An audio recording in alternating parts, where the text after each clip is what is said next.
literary projects, and in fact is also a poet because he's got some poems to share with us today. And before I read a poem for you to start this off, I just want to mention a couple of things that are on my mind constantly as I travel throughout San Francisco meeting so many beautiful people like yourself. One, that it seems to me that one of the most important tasks of our elected representatives is to reflect the spirit of this incredibly beautiful city. And let me just point out that I have recently found out, and you can look it up online yourself, that the literacy rate in San Francisco for adults is about 18%. That means almost 1 out of every 5 adults in San Francisco cannot read, much less write a poem. Yeah? Which, by the way, is equal to the illiteracy rate of 18% of El Salvador. The difference, of course, is that El Salvador is a poor Latin American country that suffered 10 plus years of a brutal civil war sponsored in large part by the United States and financed by United States dollars. But, whereas El Salvador is making an effort through literacy programs to raise the level of all their citizens, I want to ask the elected supervisors, the mayor, and all the elected officials of our great city, what are they doing to promote reading and literacy skills amongst all levels of our society in this city?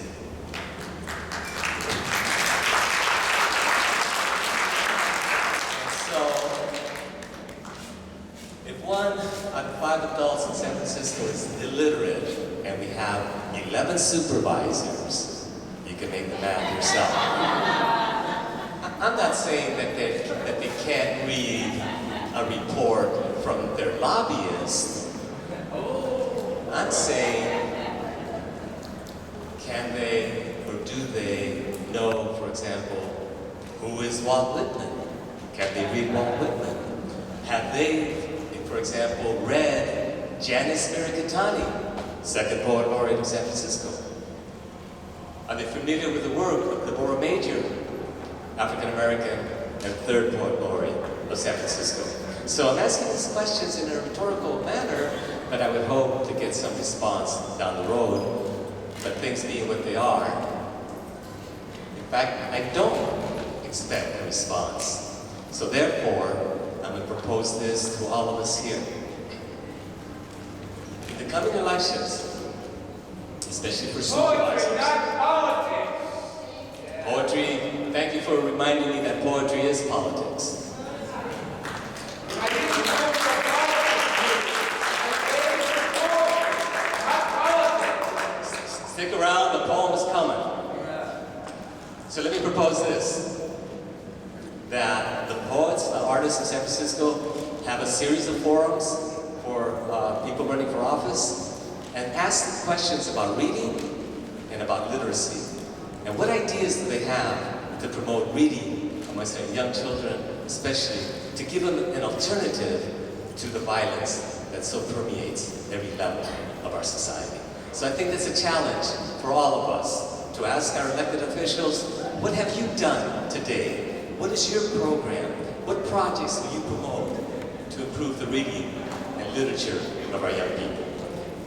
Let me just say this. Recent neurological studies have shown that if a young child, 5 years and under, is exposed to poetry, it in fact expands all their brain power, including their power of mathematics.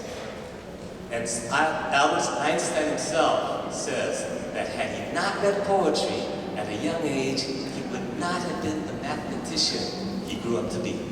So an important lesson for all of us. Yeah.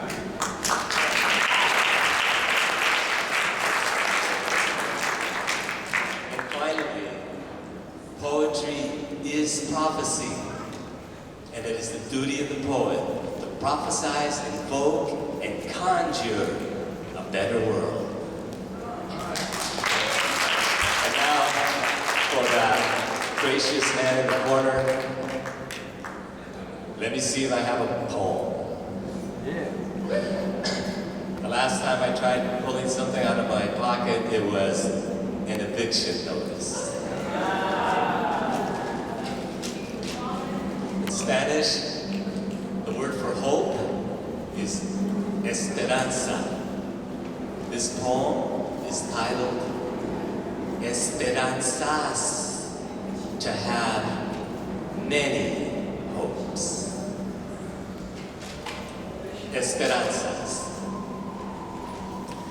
For Pachamama and her oceans, and her rivers and her forests, who will speak for the salmon?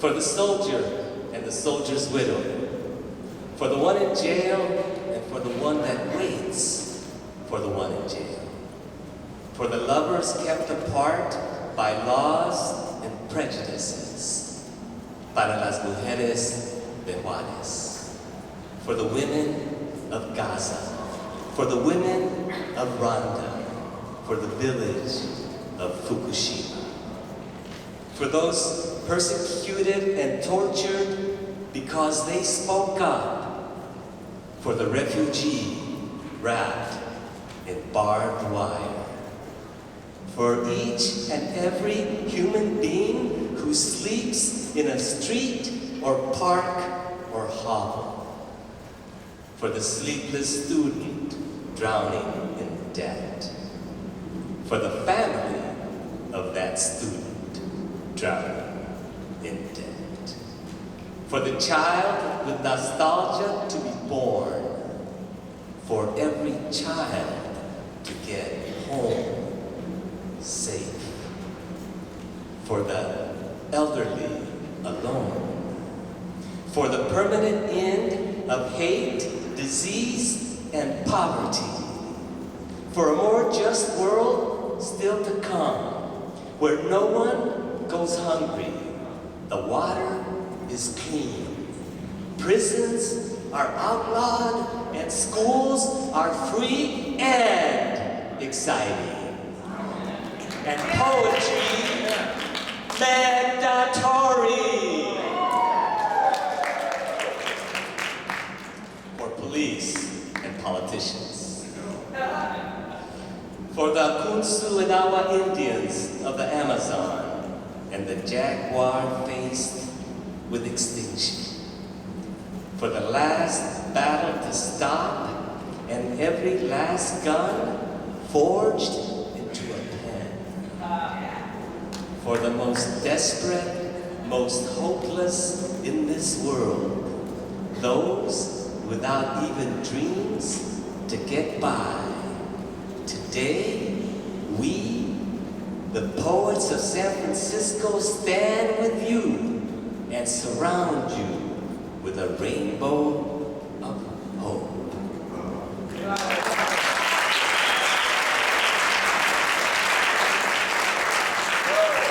Always remember this, that San Francisco is the city of poets. Therefore, each and every one of you is a poet until proven otherwise.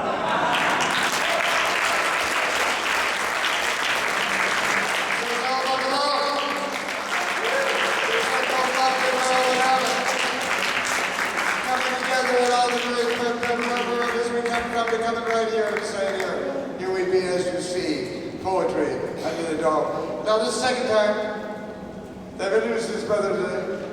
I'm talking about John Avalos. He came out to City College.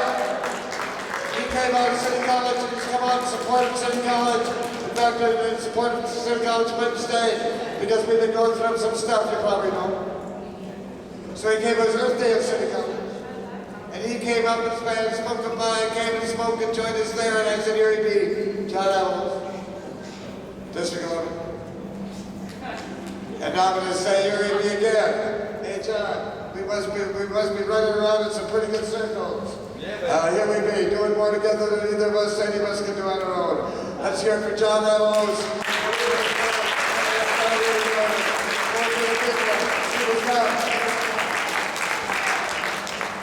It's great to see you all here this evening. Thank you for coming to City Hall, where we should have more poetry. It's more than just Poems Under the Dome Day. And actually, Diamond Dave invited me over to City College today for Earth Day, and they said you have to talk about sustainability. I was ready to do that, but then in the process, knowing that we were going to have Poems Under the Dome today, I was thinking about there's no other art form that is more sustainable than poetry. I don't do it enough because I'm a politician. I'm following Alejandro's lead. He gave me a chapbook, a little tiny pocket poetry book, which I had today. I put the jacket on today. It was in my pocket, and I lost it. But then I had your book in my car. So I brought it out, and I'm going to read one of your poems. And it's one I like, I heard you read, and hope you like it too, I'm sure you will. It's called 16th in Valencia. I saw Jack Michelin reciting Skinny Dynamite on the corner of 16th and Valencia, and he was angry. And the next day, he was dead on the last BART train to Concord. And maybe that's why he was angry. I met Harold Norse shuffling around in a beaten world, his pockets stuffed with poems only hipsters read. It's a cesspool out here, he sighed, before retreating to his room in the Albion Hotel, where angels honeycomb the walls with dreams and the rent is paid with angry poems. I heard Oscar Santa Acosta's brown buffalo footsteps pounding the Valencia corridor, and he was shouting poetry at the sick junkies, nodding with their wasted whores in the lobby of the Hotel Royale, the mission's finest, and even the furniture was angry. I jumped the waiters at the bus stop, the waitresses, the norteños, trios, the flower sellers, the blind guitarists wailing boleros at the purple sky, the shirtless vagrant vagabond ranting at a parking meter, the spray paint visionary setting fire to the word, and I knew this was the last call. We were tired of living from the scraps of others. We were tired of dying for our own chunk of nothing. And I saw this barrio as a freight train, as a crazy Mexican bus careening out of control, a mutiny aboard a battleship, and every porthole filled with anger.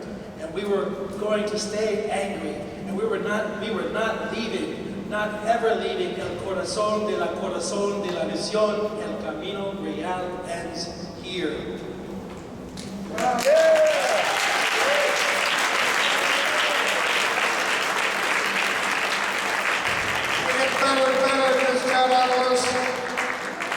Hey folks, I'm going to turn over to you, Kate.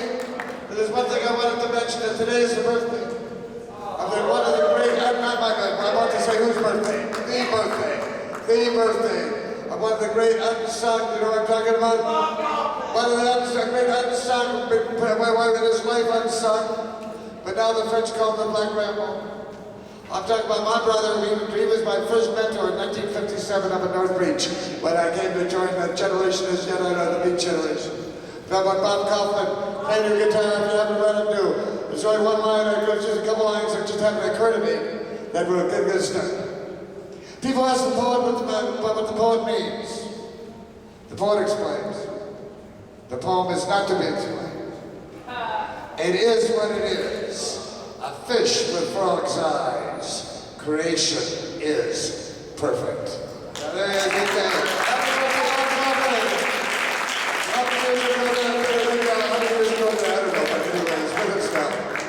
Thank you, Brother Bob. Anyway, take it away. Here's EK, who's going to take it from here. We got the folks who won the lottery and all the open mics. If you want to be part of it and haven't yet, put your name in that box. And you too get to stand up here and read your words up the page, off the page, from the written to the spoken word. That's what we're all about. Poems Under the Dome. AK, love you, sister.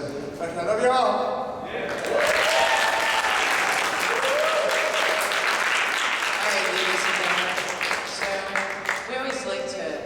Start with the poet laureate, read the first poem.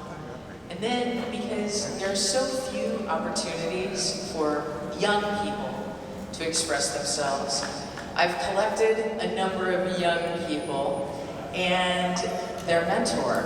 So I went to the Lunata a couple of weeks back, And the Mission Girls were reading some of their poetry. And they're, yeah, let's go, man, the Mission Girls. I also collected their mentor, Sarah Jimenez, and she's originally from San Diego. Now, she's not the only person sitting here with a degree from the New College of California. Long may it rest in peace. But she's currently at Mills College and about to get an MFA. And I'd like her to come up and introduce the girls and hear from the Mission Girls. Put your hands together, please. Warm it up for the Mission Girls.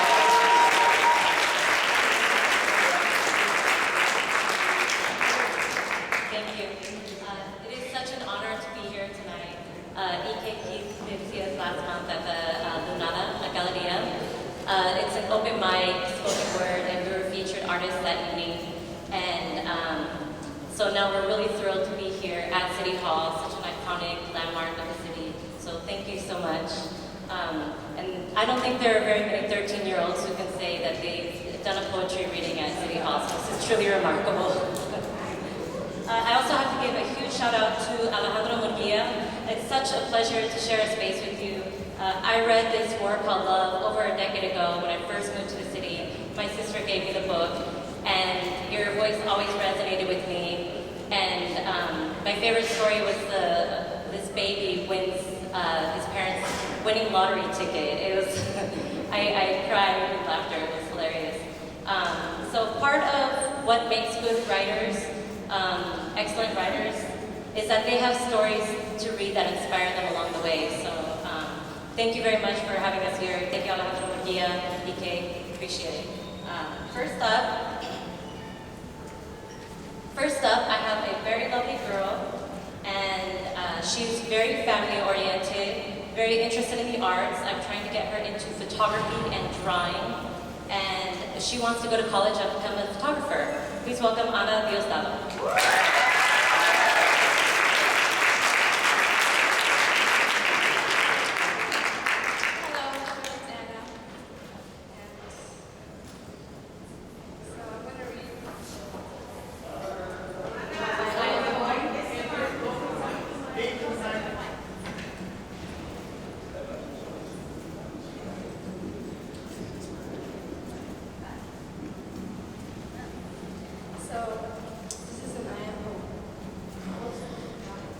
Funny and a dreamer.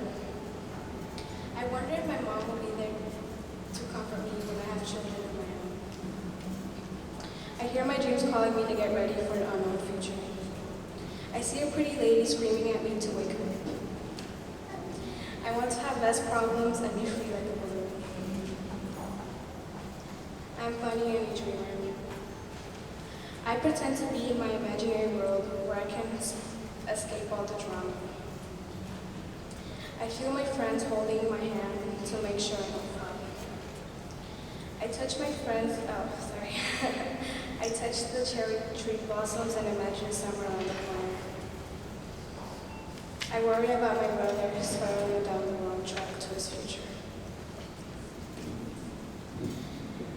I cry about missing my Nina in my dreams. I'm funny and a dreamer. I understand no one is perfect in their own ways. I say there is always a good tomorrow when I have been out of luck. I dream life will get better for us to become closer as a family. I try to get good grades and bring straight A's back home to my mom to make her proud. I hope that my brother stays out of problems and that my mom will find a peaceful dream house. I'm funny and a dreamer.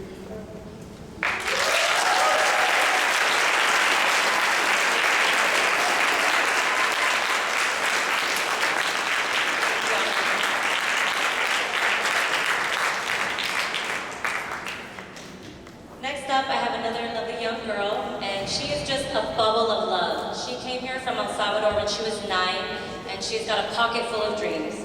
She wants to go to college, except she's not sure if she wants to be a fashion designer yet or an immigration lawyer. Please welcome Katie Velasquez.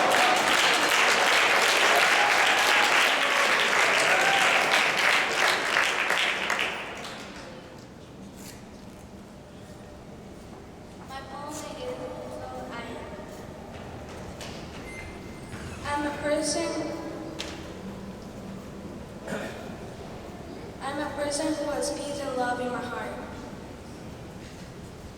I wonder why there's too much violence in the world. I hear a voice in my dreams telling me to not give up when I feel that I can't do it. I see myself reunited with my two grandmas someday. I want to tell people that there's another way to resolve problems instead of using violence. I am a person who has peace and love in my heart. I pretend that I'm going to be a bright star who realizes her dreams. I feel love, compassion, and patience for everyone in my heart. I worry about kids that are hungry and lonely without any family at all. I cry every time I think back on my people that I left behind in my country. I am a person who has peace and love in my heart. I understand that everything in life has a reason and a purpose. I say that you should go for your dreams so you won't be stuck in the same place forever. I dream of passing that thirsty and hot desert, the hilly mountains, and that fire with hot flames. These are the struggles of an immigrant. I try to be a well-behaved student, a well-behaved daughter, and a great sister. I hope one day that I will be a young model to young people like me.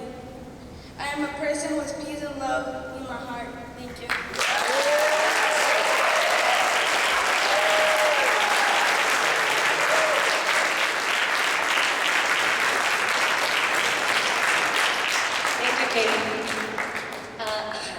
Last up, I have a very gregarious, fun-loving girl who's a natural leader, and she's determined to go to college and become a teacher, either from kindergarten to second grade, she's not sure, and I have full confidence that she's going to be an excellent educator. Please welcome Maribel Sanchez.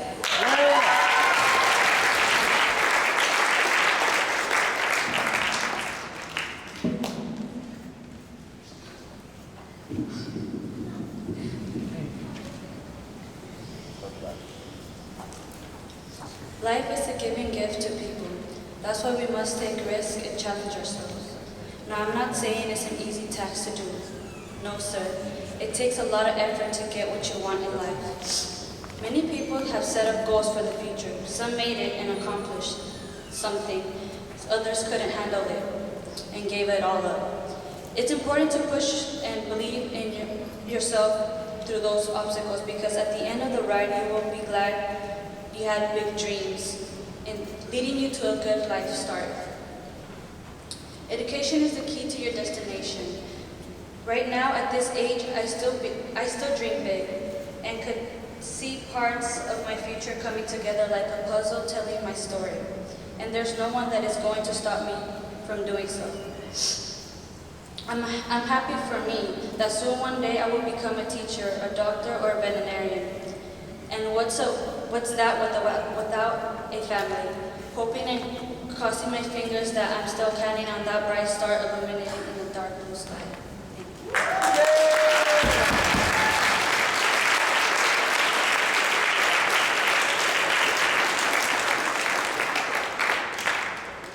Thank you, girls. I just want to conclude by saying that while there's still some amazing things going on, we still have a lot of work to do in our community. We're battling an epidemic of violence right now. A couple weeks ago, a young boy named Jacob Valdivieso was shot in the Mission. He was on a football scholarship and came home to visit his family for Easter when he was gunned down on his front doorstep. This was a loss to the whole community. You have one boy who's dead, a family that's forever broken, and another young boy who was broken enough to go out and kill an innocent person, now forever has blood on his hands.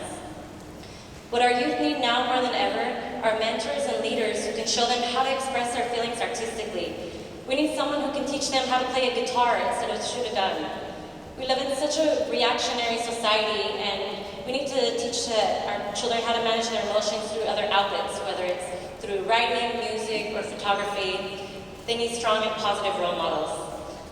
So I made some flyers with places that you can volunteer and help out with youth, or if you like Galeria de la Raza, you can contact them and try to set up your own brand and workshop, and they'd be happy to work with you. Change can be so minute and monumental. If you can change just one person's world, you've made a world of difference. So thank you very much, and thank you also Susana Rojas, Let's Go on Television Girls.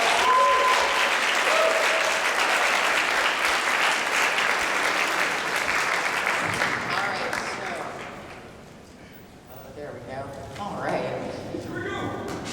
I love what's happening here. So we have some more youth poets. They are from Mission High School, and they know who they are. They should probably start wandering kind of and clump up over here. So Mission High School has a group of young poets who call themselves the Insta Poets. Just add words. And add, yeah, that's right. Just add words. So as a special treat for you, we're going to hear from some of them. So let's start off with Lainey. Put your hands together for Lainey.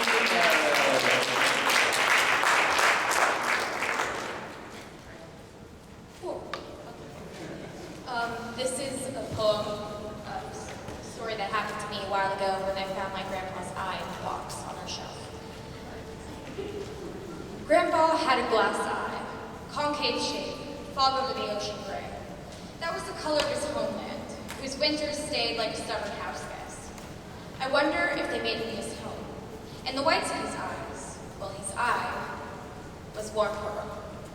It was kept in a strange box, worn bronze, with a clamp that held it closed, looking more like a compass than anything. And somehow they caught him in that jar. Like firebugs in a glass jar, they caught the smell of mint candy and coffee. They caught the aura of old maps and even older stories. They caught the warmth of smiling eyes and experience. They captured the warm plush chair in the living room, powdered donuts and tomato juice for lunch. I saw in that eye memories of war, and I saw in his eye a man curious and wise. Grandpa had a glass eye. I found it a year after he passed away. And when I opened the box that held it, I found a piece of him as alive as me. Thank you.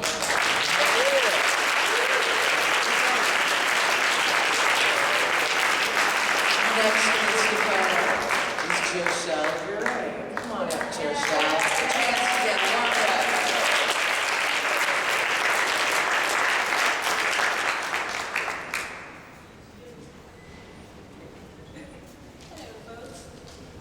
Hello.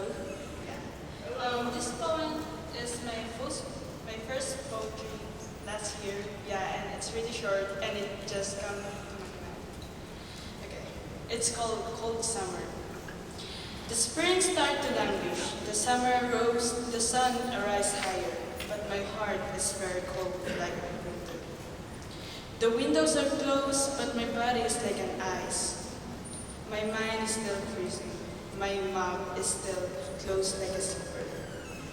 I am so thoughtful on last weekend until now, but I don't know what I'm thinking about. I feel so invisible with everyone. Being egotistical is very neglectful. Yours and yours are still struggling.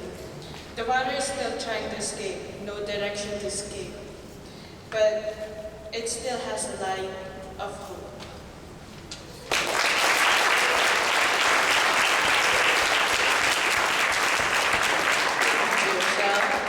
All right, Sophie, are you ready? Sophie Halpern, put your hands together.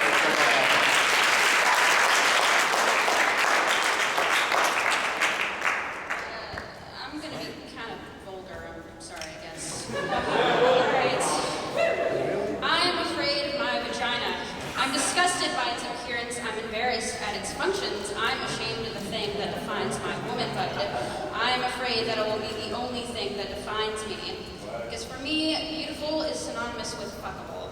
I am so tired of being told that I am beautiful. I don't want to be beautiful in a man or woman's eyes because I want to be more than fuckable. I cannot tell you how many times I've heard self-esteem books or inspirational poems or women's empowerment anthems tell me to think that I'm so beautiful.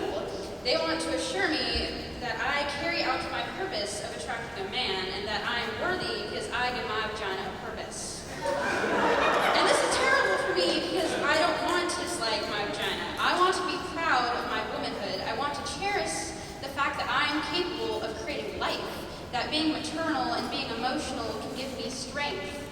I want my beauty to be synonymous with intelligence, sense of humor, wit, flexibility, strength, along with a great ass. But if society doesn't think this way, how can I?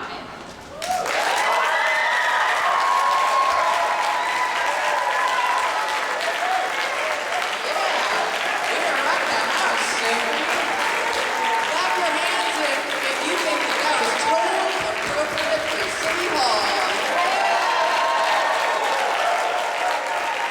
All right, next up to the mic, Connor Maltby, come do a poem.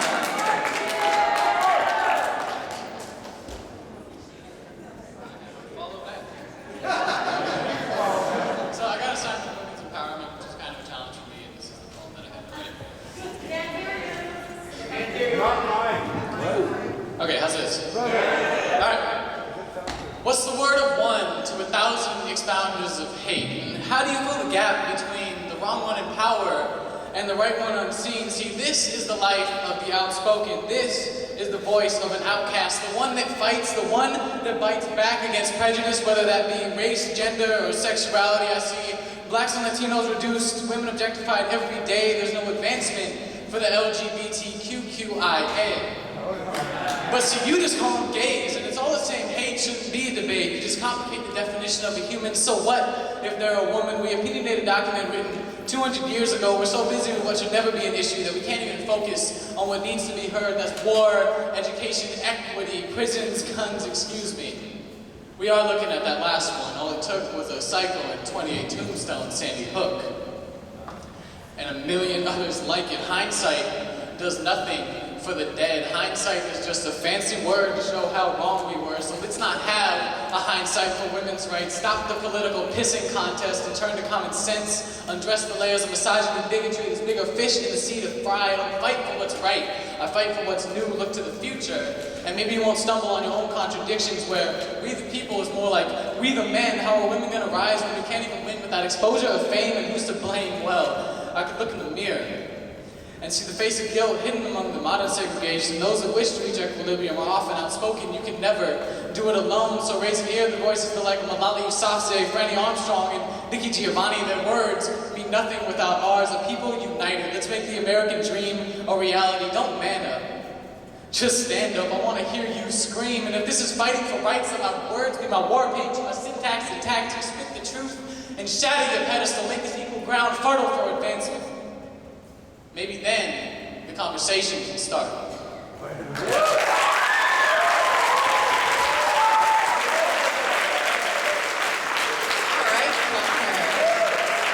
right, Emma Swan, come on up here. Keep your hands going for Emma Swan.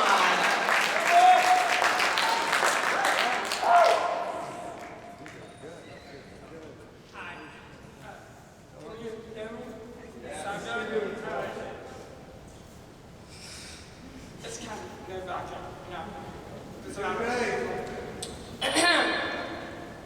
She's so tiny. She fits into the chair she's folded up in. Her knees rest easy, finding her place against her chest. Her long brown hair drapes over her sharp shoulders, her face hidden. She lifts her chin up to the light, and it captures her. Her soft eyes settled, calm. Her lips part, revealing protrusive teeth, crooked. It seems as though if she were abandoned in the wild, she'd be able to rip rabbit's throats and eat the meat, her strong teeth tearing the flesh. Going from that image to reality, it becomes even more apparent how meek she is. Her legs are crossed, stacked on top of each other, positioned like a ventriloquist stomach. She sticks out her chin, sucking in her cheeks, folding and unfolding her arms. No matter how hard she tries, she's still 15. Under her blue coat, under her flat chest, lies another child. She's a child who hasn't had a period in a while. A child who went to Walgreens and bought a pregnancy test. A child who went to the wrong party, with the wrong guy, drank the wrong drink, and woke up in the wrong bed. A child who lurched out of a plastic chair towards a plastic wastebasket, spilling out plastic guts. So life has made a mark upon the page, but the child won't erase it. Instead, she's going over and pen, whispering to herself, I can do it. I wonder if she will still whisper it when she sees the webs of stretch marks and her pants don't button up, when people point in the street. I wonder if she'll scream it when her tiny skeleton is sprawled out on the hospital bed, welcoming the child's child. I wonder if she will whisper it in the supermarket as she counts the last pennies for diapers. I wonder if any of this has occurred to her. She sits calmly, her long fingers tapping her temple, the other hand resting absent-mindedly on her stomach. I wonder if she knows it's not her body anymore, not the government's body, but the baby's body. I wonder if she knows that the baby will feed upon her like a cancer-infested tumor. A little 9-pound thief. I hope she knows. I hope she will whisper it loudly with a smile, even though she broke the rule. We will not raise children until we are done being children. She closes her eyes. I wonder what she sees. I wonder if the baby will have her teeth.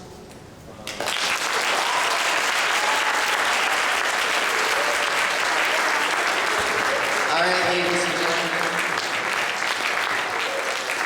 So coming up to the mic is something extra special. We have a pair, a poem for two voices by Alejandra Arroyo and Rebecca Kay. Come on up here, warm it up for us.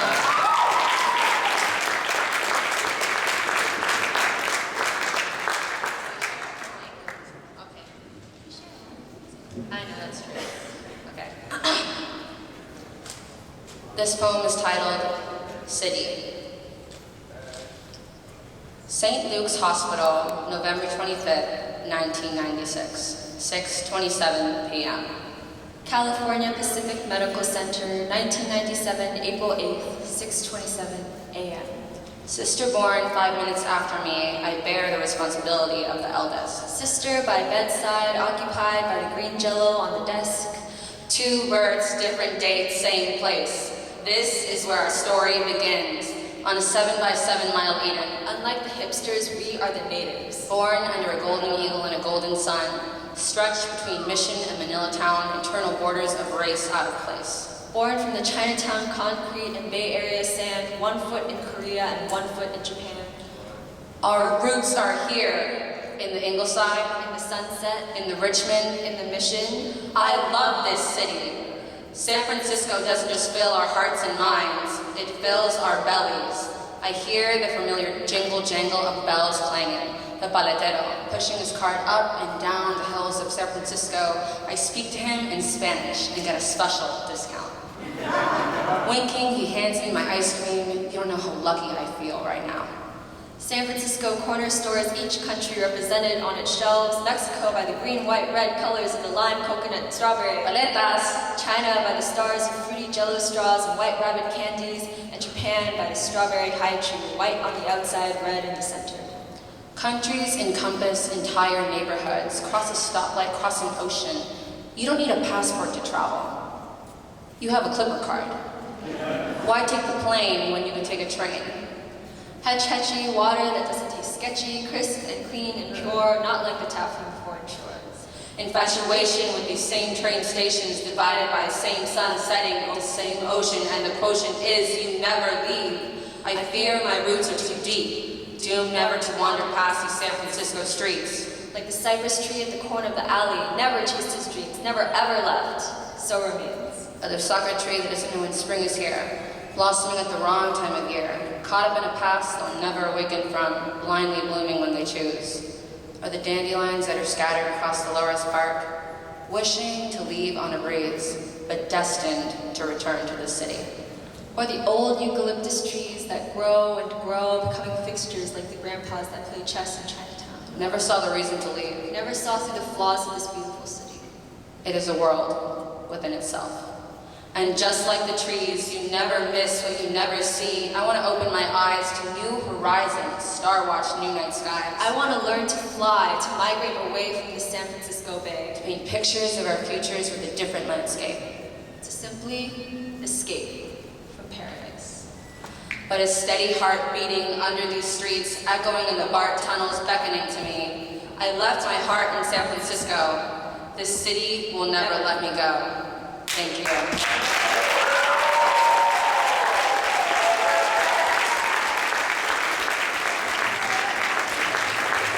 All right, ladies and gentlemen. So we are gonna start, hey Virginia Barrett. We are gonna start the open mic now with our lottery winners from open mics all around town. And first up is Virginia Barrett from Sweet Sanctum. And the reason she's kind of hustling is she's featuring at Burton Beckett in a little while, like 30 minutes. Take a cab, okay? Put your hands together for Virginia Barrett.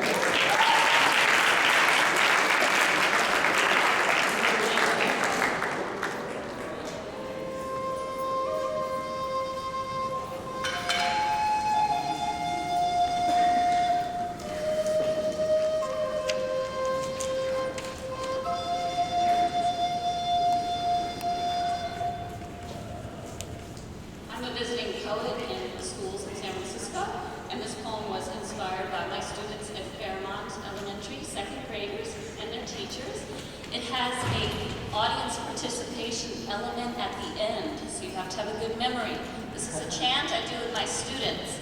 When I say poetry, poetry, they say it sets us free. So that's your part, we'll practice it. Poetry, poetry. It sets us free. This poem starts with a quote from the poem The Snail by William Cowper. To grass or leaf or fruit or wall, the snail sticks close, nor fears to fall. In the spiral of your shell, I've been teaching poetry for 10 weeks at an urban school painted purple and bright yellow. Today, my last day, each child shares something they have made. Collage poems, haiku, animal alliteration, and story verse inspired by Miwok myths. Hummingbirds, blossoms, bees, coyotes, butterflies, and words in form 575. Let's all clap our hands to count, rise and dance before our imagining eyes. It's one of the finest readings I have ever heard here in San Francisco. Lunch break now and the rain has finally subsided. Outside on Chanery at the top of the stairs leading down to the school, I see a snail slipping across the slick cement of the sidewalk. He is a quintessential snail, perfect in his slow and steady snailness, his curious horns charming with their rounded tips. Snail of the moist air, in the spiral of your shell, something sacred swirls. Listen, children, do you hear? He is whispering our chant as he glides, leaving his glistening trail as a guide. Poetry, poetry, it sets us free. Thank you.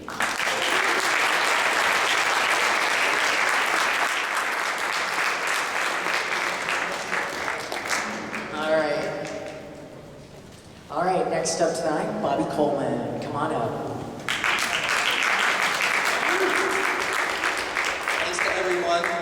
And I saw Luis Herrera, the city librarian. Is he still here? Just left. Well, he's been a great supporter of literacy as well. And I also want to thank the other supervisors.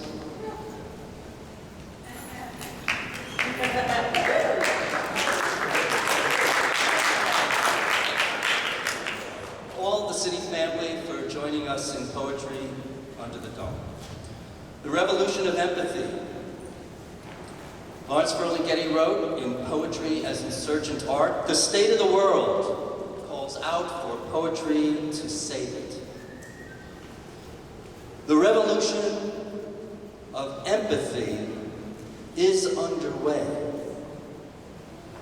I crawl into the earth again, into shapeless dust, as death would have it seem. Then upward I salute the sun, forgetting whether someone's stray bullet takes me now or later.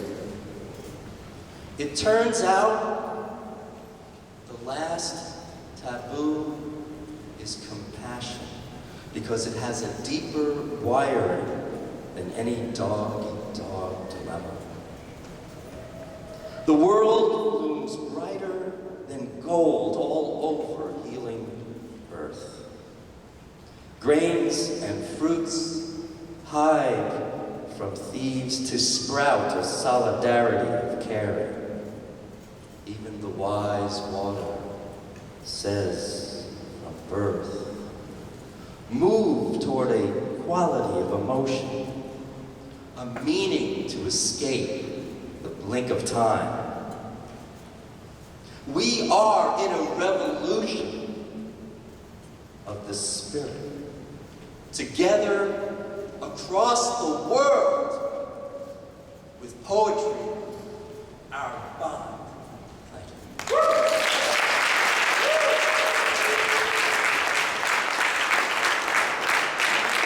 Next up to the mic, we have a very special poet who is, in fact, the self-appointed poet laureate of the planet Earth.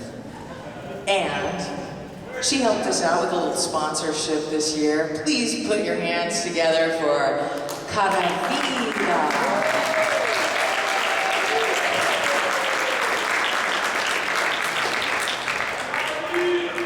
Last call. Send in the clowns. We could use a few laughs. Bring them on. Old school Bonham and Bailey bombastic buffoons. Clowns. Circus Vargas OG grease-painted grotesques. Clowns. Swaggering, stumbling, lumbering clowns. Huge shoes, flapping, horns, honking, arms, flailing clowns. Senselessly running around in circles, zany, fake, frolic, a deceptive romp. Clowns. A dozen of them, tumbling out of a tiny car. Chaos, bedlam, leering, malicious-looking midget in baby bonnet brandishes exploding cigar. Slap-happy clown mama propels carriage, careening about all stripes and polka dots. Enormous balloon memories sway from side to side. Bustle butt follows, insanely bouncing up and down. The monstrosity, and the band plays on and on and on, fortissimo, circus music in overdrive, unending crescendo assaults the ears, whippy mayhem. Clowns to the left of me, clowns to the right of me, oh, look at them. Garish, candy-colored, creepy, bright wigs, mismatched ragtag, ill-fitting clothes. Oh no, watch your back. Melancholy, sad sacks looking like homeless hobos up to no good. The lurking, wild and bully, demonic, filthy, red-nosed bastards. Bully bozos on the attack. Thwack, whack with a rubber bat, splat with the spritzer. Ha ha, got you right in the kisser. Clowns. Knock them, sock them down, and they get right back up again, ready for another round. And there's no goddamn gaiety to any of it. Oh, what the hell. Send in the big guns, the B-movie psychotic killer clowns. This ain't no kid party. I know the score. Let's have some fun. Bring 'em on, I'm done. Clowns don't scare me anymore.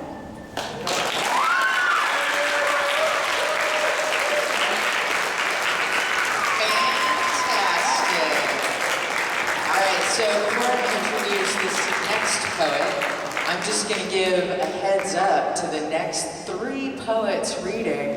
And if you could come and queue up right over here, wave your arms, Val. There is the beautiful, talented, and genius level, amazing brain, Val Ibarra, next to Charlie Getter. Wave, come stand over there. So let's see, who would that be? Let's have David Kirscher, Nick Vulpes, and Buford Button. If y'all will come stand over here. So our next poet up to the mic is someone that you probably know quite well. He is the intrepid open mic host at Bird and Beckett. And it's Jerry Faraz. Put your hands together.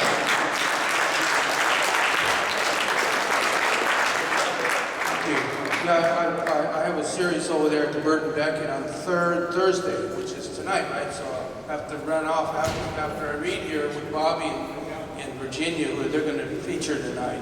And there's always an open mic, so we're going to go late, so got nothing to do. Come on over. More poetry. Okay, this is Whatever Happened to Bodhi Rodi. And Bodhi is B-H-O-D-I, which is like enlightenment or something like that, like Bodhisattva, you know. And Rodi is just, the name is slightly changed to protect the innocent. So anyway, whatever happened to Bodhi Rodi, she used to roll around Noe Valley back in the 70s, where the new urban village was born, in her Carnival Tarot wagon, all painted up like a real medicine show, and tell people's fortune. She was a full-breasted, full-hipped, wild woman, way too independent for the local cafe society. One day we were all standing outside the coffee house, just jawing and joking, when someone said I was stupid. Why do you say that, Bodhi said, in a most serious tone. Jerry isn't stupid. Jerry is a very special person. I'll never forget that moment, long as I live. I used to visit her occasionally. She was very cordial and easy to be with. I was just in awe of her. She studied my hand, too, said it was a wizard's hand, a triple girdle of Venus and classic intuition line. She even predicted a mental aberration, as she put it. Some call it madness, she said, but you'll recover. One night she confided to me that she had just had the greatest sex of her life that afternoon with a beautiful dark Persian man. I wasn't jealous at all. She was a breath of fresh air in a confused liberal culture, and she knew it too. She was nobody's new age fool, but a gifted older soul who made her own luck, played by her own rules, and had the wisdom and courage against all the odds to hitch her wagon to a star. Roll on, Bodhi, roll on, wherever you are.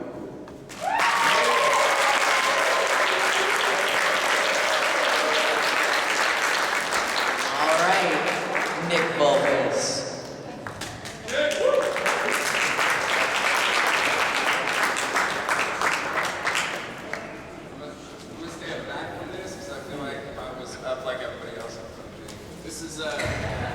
This is for 16th Division and for California. Any of y'all like California? 16th Division. California, on the front lawn, playing gangland with Jesus. The same hands that made believe sex symbols would come to be slowly eaten in bad habit would resurface in California dialects. We say hella as in an abundance affirmation. How often must we press this quantitative seal of North Coast onto our words? Yeah. We got what you're looking for. Hella shelved into the landscape, figurines of sleeper celebrities, limelight vagabond talent that learns how to speak under streetlights. We've stood for Thursday Mass and sat silent as poets peel open third eyelids, tick and talk to us, tone pendulum, swing me a metronome, sing me a song of patient complexity, let it spill from the mouths of my sisters and brothers. Hella, California, Hetch Hetchy Reservoir Wolves, sunset mutts, painted Pacific Ocean, blue moving obsidian, be reflective, too much sometimes, overheads, snapbacks, to memorial cadence, to pave parking lots with paradise summoned from open trunks. Highway 1 was laid on our spines. That's why we get high before we drive it. Because we feel it. Hella, a sea cliff whispering a story told forever. A story of forever. White noise, seafoam, prophecy of everything. Thank God you are the West Coast. I love your tide pools, small cups I drink from like a thirsty child. A student of your movement, move me, soothe these tired feet with light kisses and sweet sentiment. Crisp at 3:56 a.m. You smell like eucalyptus on fire. So, roll wildflower child.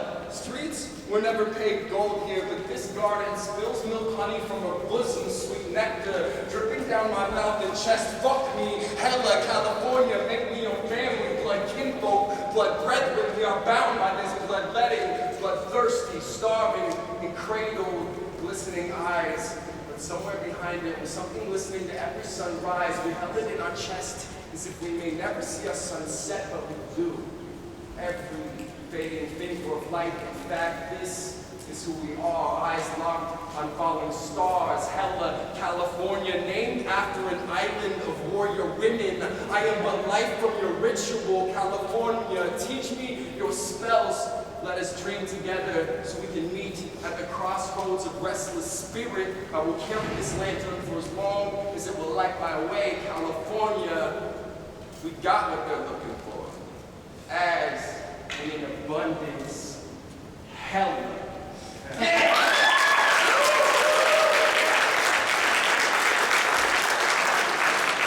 you, Nick. Hey, everybody wave bye to the Mission Girls. Bye, Mission Girls. Thanks for being here. We know you have school tomorrow. There we go, the Mission Girls, and we've still got some Instacards. That is hope for the future, y'all. All right, so next up, David Kirsch.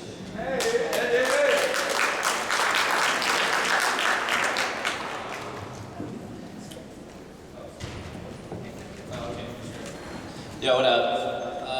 This piece is kind of a personal piece to me. It's called Coloring Book Grimoire. I was agoraphobiac, and I wouldn't be sitting in this room if it was about 7 years ago. I would probably be running out of it.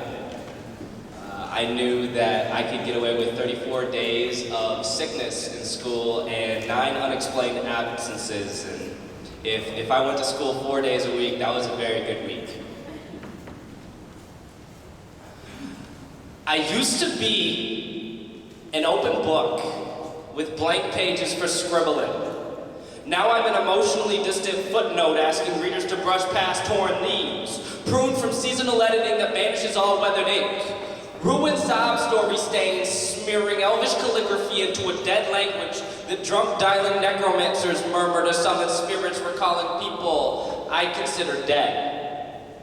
I used to have a perfect memory until I learned the necessity to forget when everyone was dry heaving forgiveness. I'm the sole gatekeeper to a deadbolt vault valued out of its half-life decay, estimating my age. The gift shop is selling fossilized velociraptor fangs. True philosophers never get paid more than minimum wage epiphanies. Instant noodle, lukewarm genesis, accept the shorthand, automatic, reversing the golden Horatio, wormholing Nautilus, folding Fibonacci into origami within an 8-step sequence of events. When my hair stands on edge out of stress, I've been saving up back pocket napkins I promise to transmute into symmetrically gestured swans, but there'll never be anything more than sneezed ugly ducklings, chip byproduct replacement from blind taste testing alchemy, shaking up Herodric's cube, waiting to be struck by destiny, and finally figuring out a recipe to produce something truly flawless. Lovesick for tragedy, unbound fortune thief holding gemstones to a mirrored edge, mimicking twice the treasure by never truly facing myself. Let me melt molten magma, entombing Sphinx's riddles until I am riddled with too many choices. And you cannot properly reassemble my serenity without a low, artificial buzzing in my eardrums because I sleep under a ceiling and that's supposed to keep me safe. Slowly strangled by the Ethernet cable instead of tracing starlight, drifting off into ancient lullaby, hoping that nostalgic dreams will soothe a vicious shadow. Human beings were not meant to be raised like cattle. Instinct can nurture majestic animals, and while tap water impurities flow through our organic circuits, I am still afraid to become domesticated. So when you hug me, and I don't flinch, consider that a huge improvement.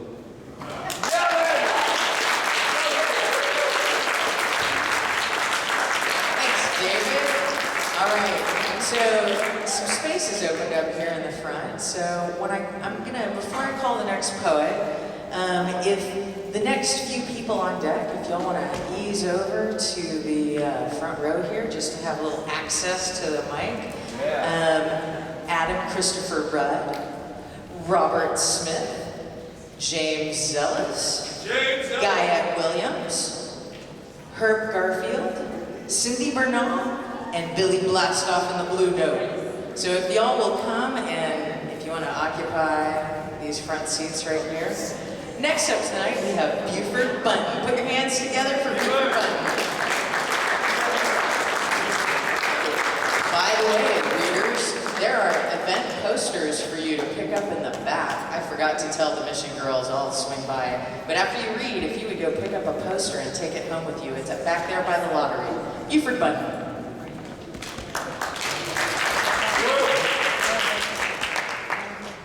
This is called Being Different. Things that light me, drive me crazy, that may not faze other people. A kid appreciates how I help him or her. I am totally appreciative back. Another kid lies on the school library sofa, a Spanish language children's book about Cervantes covering his face.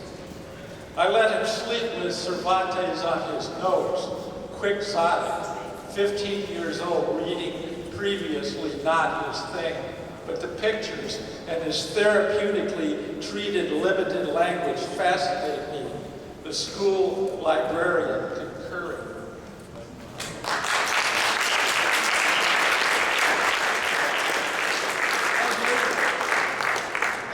Robert Smith, are you ready to read a poem? Yeah, baby. All right, clap your hands for Robert Smith, please.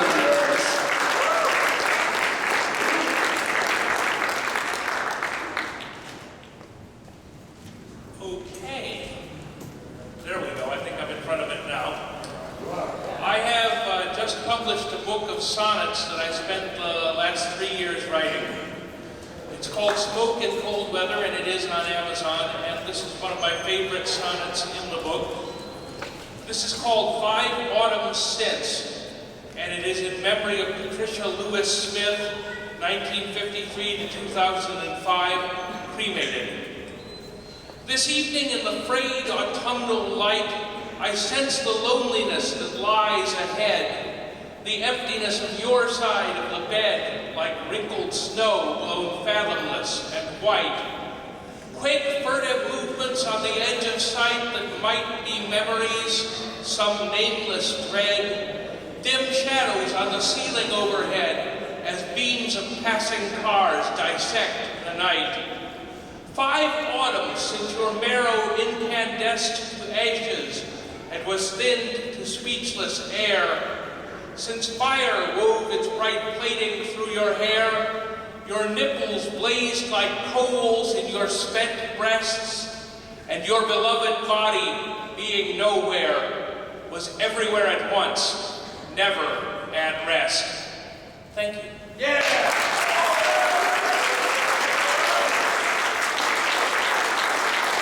right, next up to the mic, we have Adam Christopher Rudd. Put your hands together. Hello, I'm delighted to be here today. I chose to read a poem that I wrote when I was 14 years old for my then beloved, Malcolm the Beautiful. Malcolm enters his mind quietly. He is looking for himself.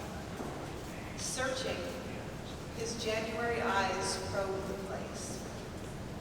Only steps away, the depths of realization and self-understanding are looming in misty, rose-tinted winds. There is a soft crying. In a curious, innocent manner, Malcolm the Beautiful tiptoes lightly through the serious practicality and Capricorn logic that tends to weigh him down.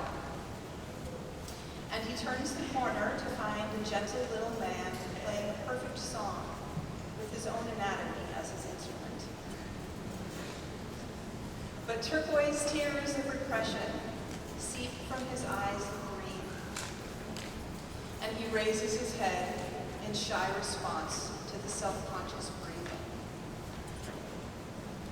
Malcolm is nearly overcome with fright as he asks, "Are you me?" "Heavens, no," cries the little man, twirling dark tresses about his fingers nervously. "You are me."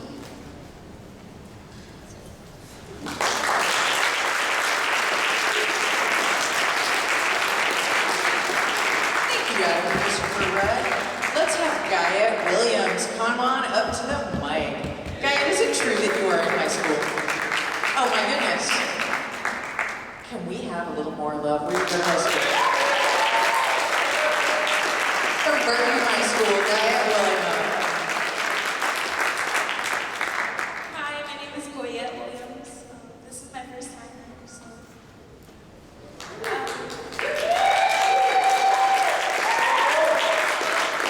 I wrote this poem a year ago, and this is like one of my first spoken words I've ever written. So. Whatever happened to equality? Where the fuck did that shit go? I guess it got taken out by its cousin oppression a long time ago. You see, there used to be slavery, but now there's social inequalities. Where the fuck are you, equality? I think you're with my mind. You're somewhere out there stranded. But that's okay, because we're gonna get you back. Because the working class people of color never sleep. They never stop working. So oppression, take back your brown and brown crime. Take back your bullets. Take back your hate crimes. Take back your racism. Take back your hatred. Oppression, we're tired of this shit, so oppression, take back your oppression. Fuck the system, yes, I get it. Everybody says it. But let's take the higher road. Let's try to address it. Let's work hard and take it to the court like the Celtics and the Lakers. No, I don't mean to play basketball with the system. But let's try a word game like Scrabble, and let's keep it simple. Here, I'll give you the first word, and then I mention it to its natural under our feet. Everybody rise and please meet our long lost friend equality. Triple underscore word on why. Why, which brings me back to oppression. Why did you do this to minorities? Why did you steal the key essential to our almost perfect society? Thank you.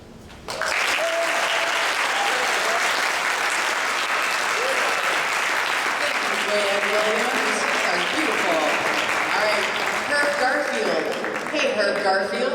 Come on up to the mic. Put your hands together. Warm it up for Herb.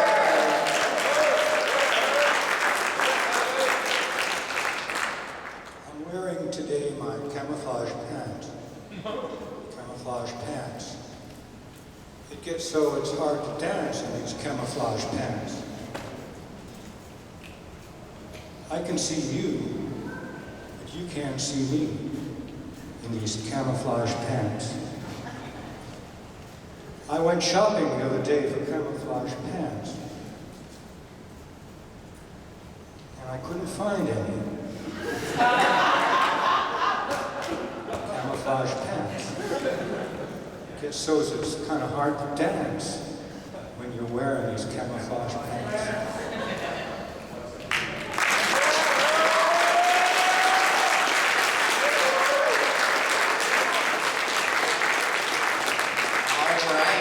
next up to the mic, we've got Billy Blastoff and the Blue Note. Put your hands together for Billy Blastoff and the Blue Note.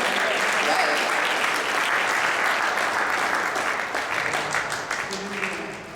I wrote these in 1987, pretty shorts.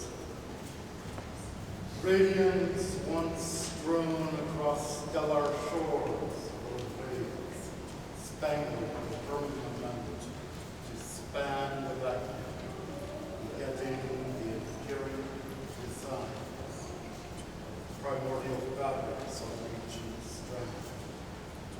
Shades of prominence and marked moving waves, trekking the horizons to permeate membranes, sparkling orbital quests for the quintessence by climax and matrices to mirror the images in breath within mundane bustle.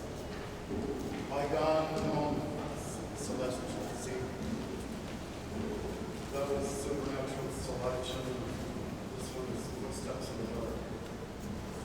Back then, from a noiseless space, the holding place of an undated life began with a quiet pace of footsteps in the dark. Secreted interludes uncurled into this wondrous daze as dreams gone by awakened like owls in the park. So too did dawn the masses of footsteps in the dark. The chamber of the ages, a timeless vault, forever unfolding unlocks to earmark the teeming pattern of footsteps in the dark. A sublime kindness, eventfully shadowed, emerging prodigiously upon those which embark with a zest for the quest of footsteps in the dark. Great desires unmasked, this wandering rest while searching souls hope wistfully to impart onto their walls the identity of footsteps in the dark. That was Footsteps in the Park. All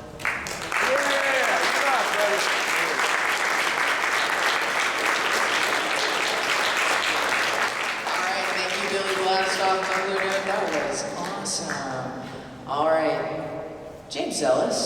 Jimmy! Are you ready to come and give us a poem? Ready. All right, come on over here. All right. Let's go 8. How about some claps? This is what's happening. Let's fill this room with our hands.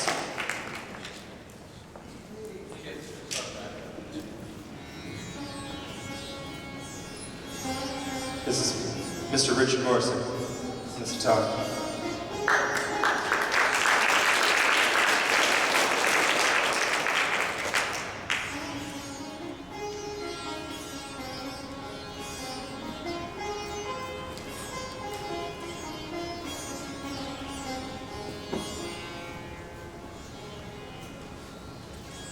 The brain's been acting like an only child.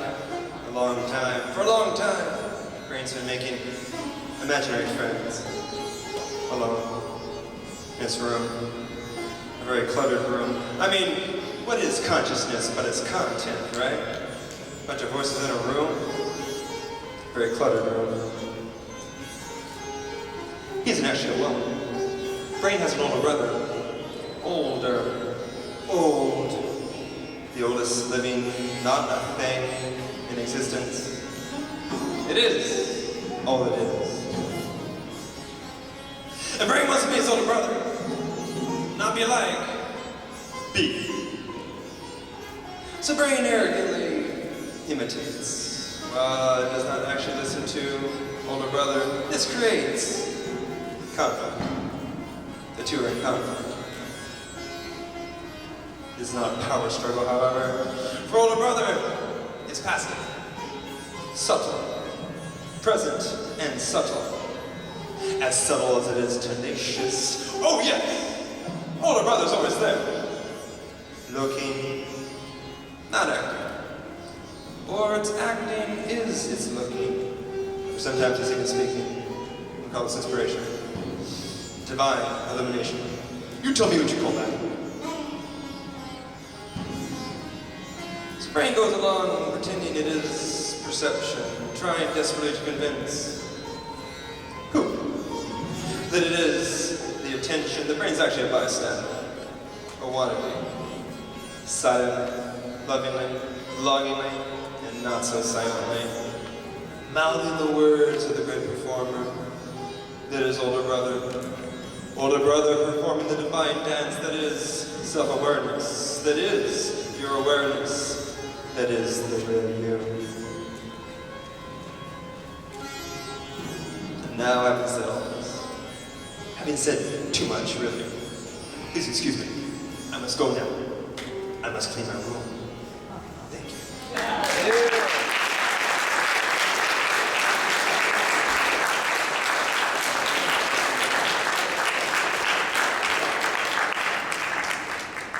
All right, that was James Zellas. All right, I'd like to call someone very special up to the mic. This person, with me and Diamond Dave about 8 years ago, started Poems Under the Now. Put your hands together for Charlie Getter.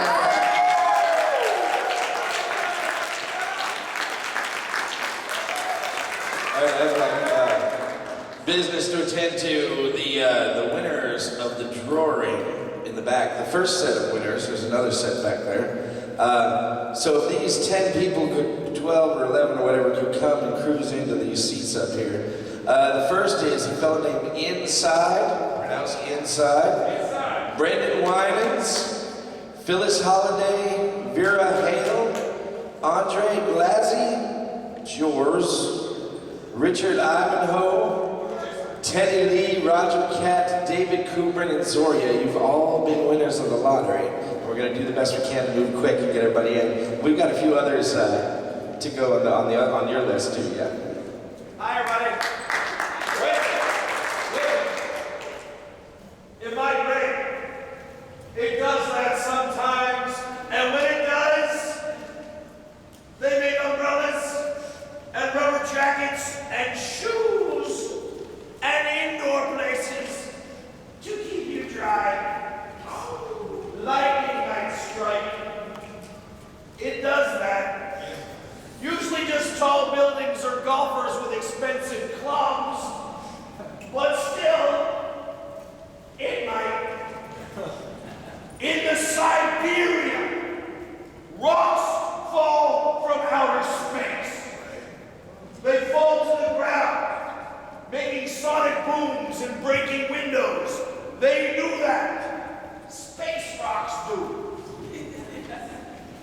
But if you're not in the Siberia, and honestly, how many people who are not Siberian are? There's no need to worry about that. But if you're worried and all that, know that I have a meteor-proof umbrella. It's made of karma and good thoughts and a regular umbrella. So you can carry with you, if you can carry it with you just in case you're in this Siberia. And I have some lightning-proof shoes for you too. And they're guaranteed, except when golfing. And they're made of rubber, so they'll keep out the rain as well if you want them to. And all of these things that I've made in my own sense of clever design is intended to help you look up. Because when you do, you sparkle. And sparkling is what you're meant to do. Birds sing in the trees because, well, hell, who wouldn't love flying without the seatbelts and the aluminum tubes? And spiders trace out patterns, catching flies and dreams in equal measure.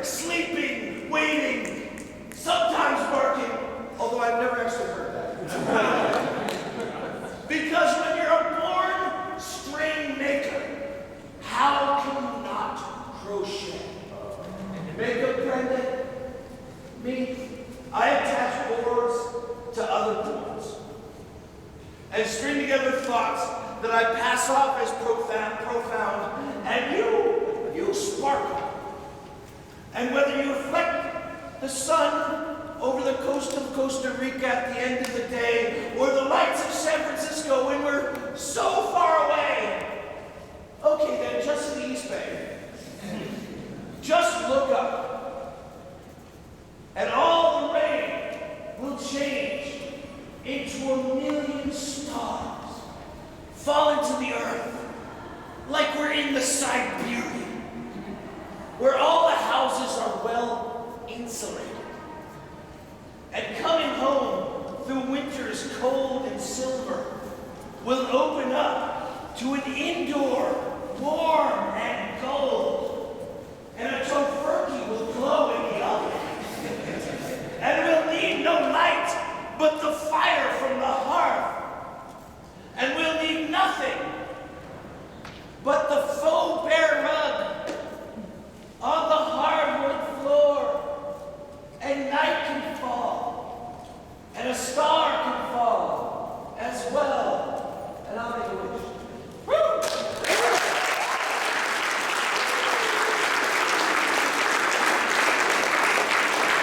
All right, thank you, Shirley Better. All right. George. Wow. I practiced pronouncing his name, that's right. George. Everybody put your hands together, please. George.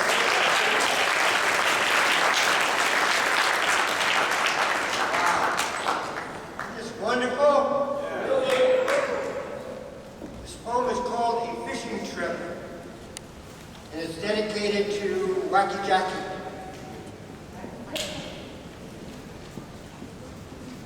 A fishing trip. A most blissful end to a very successful fishing day. On the way back, the whole catch was cleaned before reaching the bank. Of course, the heads were left on. We thought that was wise, so the game warden could tell they were all the right size. The entrails were tossed back into the sea. Blood hosed off the deck, as clean as could be. Grabbed hold of a sandwich. A hungry bite of I took. There was something inside, like a big old fish hook. In vain, I tried to spit the thing out, but it was stuck fast way down my throat. Monofilament line was attached and pulling me to the end of the boat. Quick as a wink, over the stern and into the drink. The next thing I knew, I was beginning to sink. Struggled to the surface to get some air. All I had left was pain and despair. Instead of going up, I went further on down. Soon dozens and dozens of fish were all around. Most of them looked very familiar. That was my thought. They looked like close relatives of the ones I had caught. Suddenly a swordfish appeared and made straight for my belly. Sliced it right up the middle like it was made out of jelly. Watched in horror all my entrails flow out and the sea turned all red. That's the last thing I remember before I woke up in bed.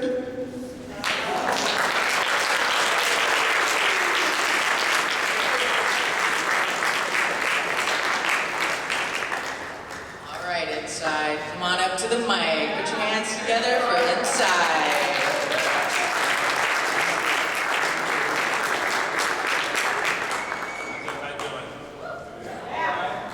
My name is Norman Woods, aka Inside the Healer, and I run a small record label, and I just need to sing this to echo what the gentleman who started all this off said. He talked about people who get out there in the community and do things against violence and illiteracy and such. Well, my record label, what we do is if you have a nonprofit organization and you're trying to get money together to function, I'm your guy. Talk to me. We'll do a fundraiser. We'll get you some money so you can keep doing what you're doing. So we went from a private radio record. Huh? You keep doing what you're doing, but also. That's right. You might be able to keep on climbing. So this piece that I'm going to do is dedicated to a friend of mine who just left. His name was Carlos Ramirez, and he was a light and inspiration. This is from my friend Carlos. It's called I Don't Know Why, a poem for the lost. You cannot speak freely if you are not free. Various changes create fluctuating levels of optimism, lost in a sea of hypocritical duplicity. What I believed in yesterday has left me. Secretly, I try to hide my fickle state of instability. A simple man, living in complex times, wishes for laughter, but instead will cry. Misinformed, misled, and misunderstood. And for the likes of me, I don't know why. Calling all heroes, instead of calling all cars. Institutionalized by hostile perception, where aspiration has become barren and dry. No wonder why there's no one left to respond. I call, but haven't figured out why. So liberate the poet who tries to avoid overused cliches. Let his message stay simple but strong, powered by simple truth. Free him from the fear that he may sound preachy or trite. Or let sadness fill the hearts of those students of confusion who have been ambushed and manipulated by the language of the selfish with obligation, followed by false testimony of seeing the light. But who but the poet would see how they slide their way in, placing themselves in positions of imagined contribution, never present for the struggle at the beginning. For only a poet would say, from you, I've seen no work, no money, just patient donations of two-sided statements coming from two sides of your mouth, in most cases dependent upon who's winning. Geared for instant allegiance that changes like the weather, where tolerance is wasted to endure. Hand slaps, high fives, famous quotes from true heroes provide a good cover for a hidden agenda.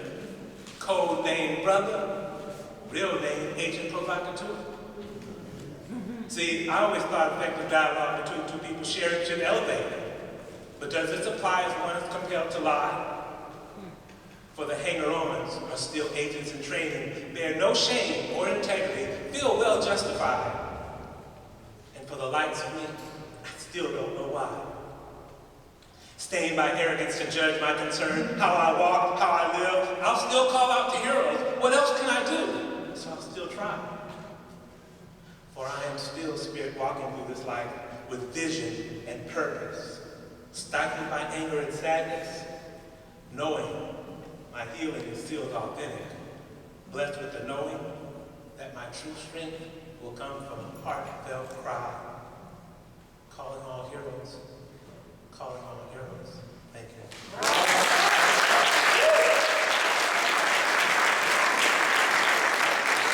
Glad to hear a call for the heroes. Thank you, Inside. All right, Phyllis Holiday. Phyllis Holiday, come on up to the mic. Put your hands together, warm it up for Phyllis.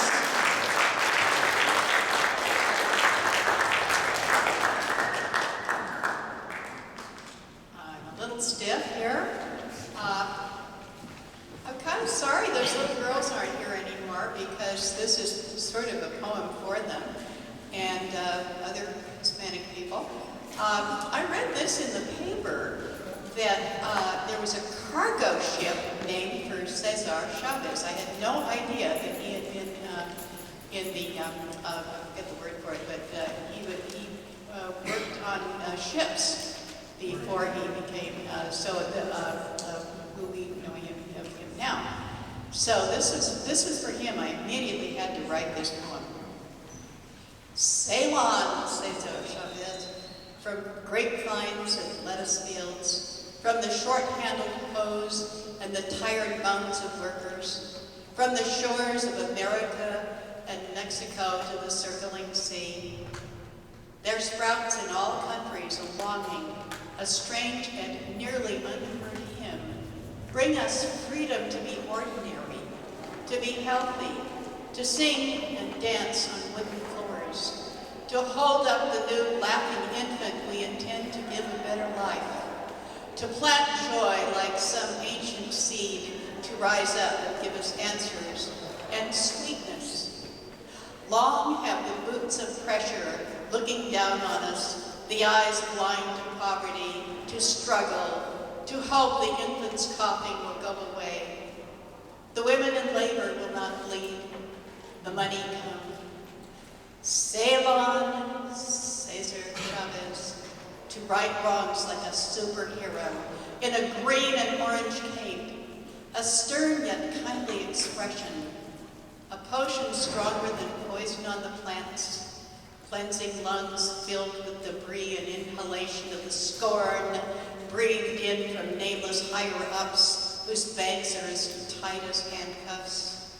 Tight as handcuffs and whips, blindness to the workers who are from the same dust we all are, with the same air and sky, and endless dreams from our very similar minds, our poetry.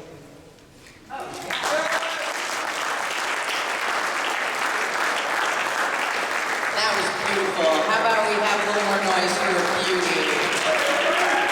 All right. Roger Cat, are you ready to come up to this mic? Put your hands together for Roger Cat.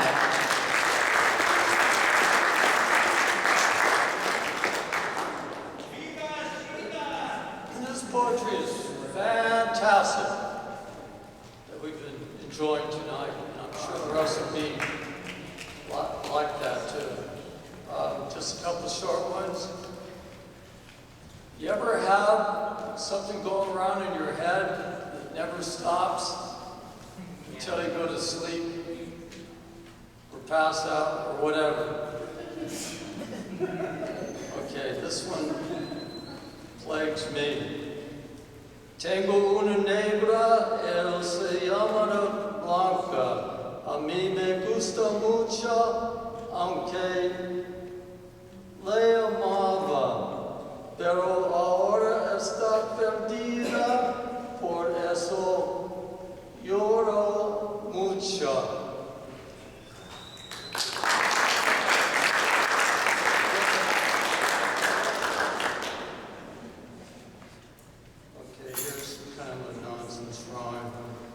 Turn, turn, turn, 'tis the season to burn, on the other side of the burn. Headed to the live worm, I want to learn the reason for this inferno.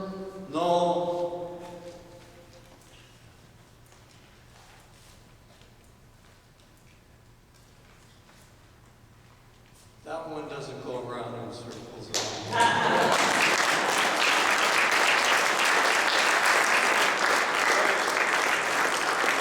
Roger Cat. All right, so our next poet up to the mic is someone who I admire very, very much. She's double booked tonight, and so she came all the way across the bay to read at San Francisco State earlier this evening, and she's here with us tonight. Could you please put your hands together for Avacha?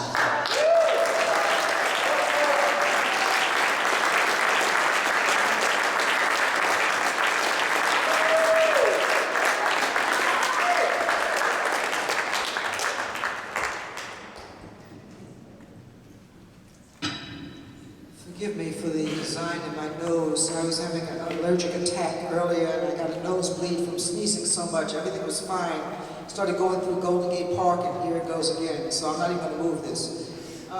Thank you so much for having me here.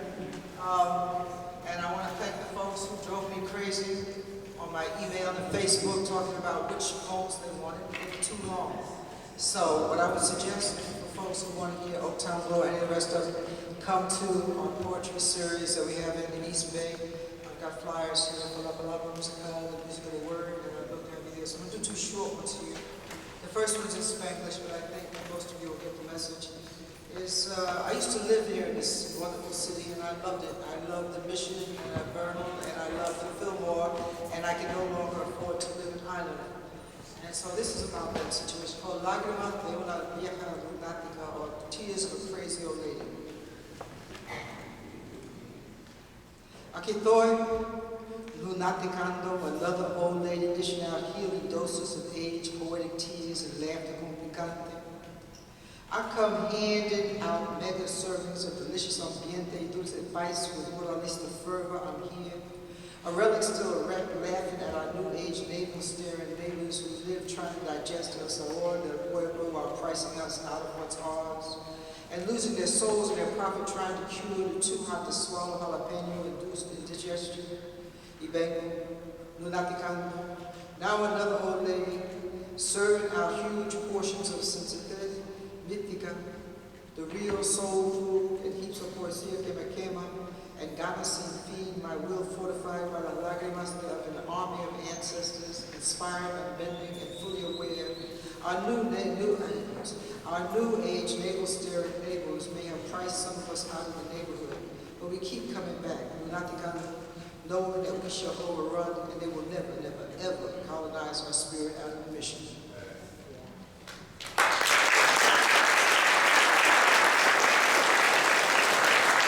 This last one is called Sounding Metaphysical. I play music, and after a gig, a guy came up and he said, "That music you play, I know you know what Smooth Dope is, but I've been clean and sober now 42 years. And I get high with poetry like you have it here, and B flat high C is as high as I need to go. So this is called Sounding Metaphysical. My music is an orgasmic, let me start again. My music is an orgasmic synonym for all that is real. An organic, vibrational healing, a sanctified tone, poem, ideal in sounds. Call me a metaphysician, a doctor of sound, another edition on the latter tradition, another one who's trying to be spiritual music nuts, pushing 100% natural medicine, melodic medicine, non-toxic cures from B flat to high C. I got a music Jones that won't let go, it's a heavy gift, a Zora Neale Hurston, Jose Montoya work song, a gift to lift us, a healthy intoxicant that's stronger than drugs, an ever-expanding ritual fix that's everywhere all the time. Music is the song that sings me, that flows through me, the song that is me. The music is the funk in the Joe Kuma tune, Duke Ellington's Mistress, the beat that bites in Betty Carter's bop, the blood in my veins. Poetic music is the air I breathe, the heart of every dream I dream. Sound so strong, I can see it, can you hear it, feel it? I got to know if you ever even noticed it. Music's calling and calling and calling and calling. It's always talking, calling you calmly, inviting you essentially as a caress, holding you warmly, hauntingly, desperately like a scream. Music is a unifier, the one sure thing that brings this world together. The only universal language. Music is a brazenly unrepentant flirt. Come speaking sweetly, teasing, swinging and talk and jive in every idiom that's ever been. A language so strong, even the deaf can taste it. Are you listening? It's begging you to heal. Music and the music of the word is medicine. I'm a poetic musician, and a poetic musician is a traditional healer, and I'm a dealer, a metaphysician who deals in sound, medicinal sound. It's the only high I'm pushing, and right now, right now I feel the healing coming on. Anybody out there want something?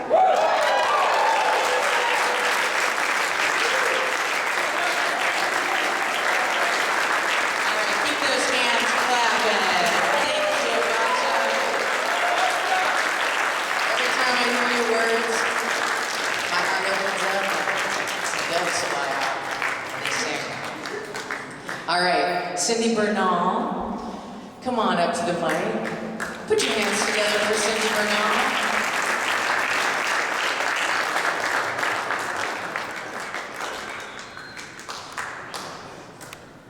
Hello, everybody. I don't know if you can hear me from here. I just wrote this poem for all the young women and women of all paths of life to remember that we're all just as holy as our Mother Mary.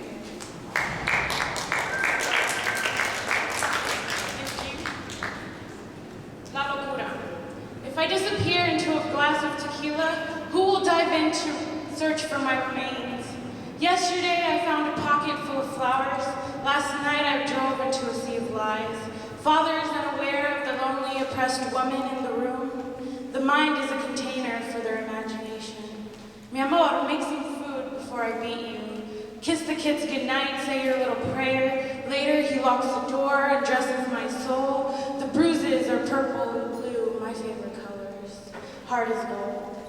Mujer, niña, bebé. Struggling to avoid the pain, forced upon her, living day to day, selling sex for her next piece of bread. Ellos dicen she's going to hell.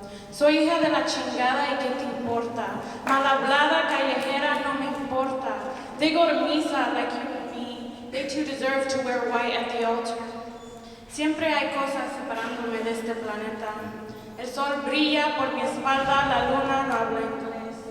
Mujer, niña, bebé, wondering why all the boys have not told her she's pretty instead. It's pinche gorda, cara de pendeja, corrupted by the media and sucked into the control, a material girl never satisfied. I was born alone, ya estoy cansada. Mujer, niña, bebé, molded into a human. No one seems to have respect anymore, taken for granted, dressed for exhibition, for the rest of the world to admire. They want us weak. Stripped us down to our bones, drown ourselves in the lake with our children too. Lloro todos los días, se siente el dolor. Las locuras se quedan debajo de la cama. No, there's nothing to be given, only hope. Invisible scars from the storms I've survived. Mujer, reach for the knife. Man touches you for fun. We all deserve a deep breath of fresh air. Run so fast to cross borders, leaving the war at home. Enter my battlefield, te crees muy chingón. Sometimes I have to fight. Que loca, is all they say. Silence is rare when she walks by. Only the flores witness my agony and pain. Pinche llorona, she has a mind of her own. Dipped in compassion, my mother's eyes have seen a different reality. La Guadalupana is her favorite canto, only reason I went to church. Became a true follower, devoted my all. La Guadalupana covered me in gold. Thank you.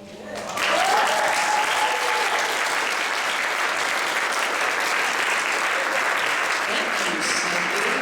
I found Cindy over at Tita Mo's, which is at Alley Cat Books on 24th Street. All right, so I'd like to introduce our next poet who has been an indispensable part of getting this event organized this year. Her name is Val Ibarra. Put your hands together for Val Ibarra.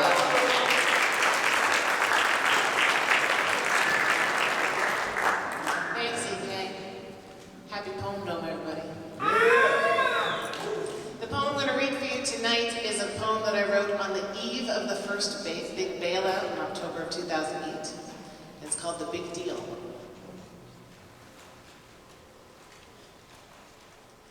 Billions and billions go billowing out, well-funded measures held only by clout, go whizzing away as the printer press sticks, remnants of abandoned industry.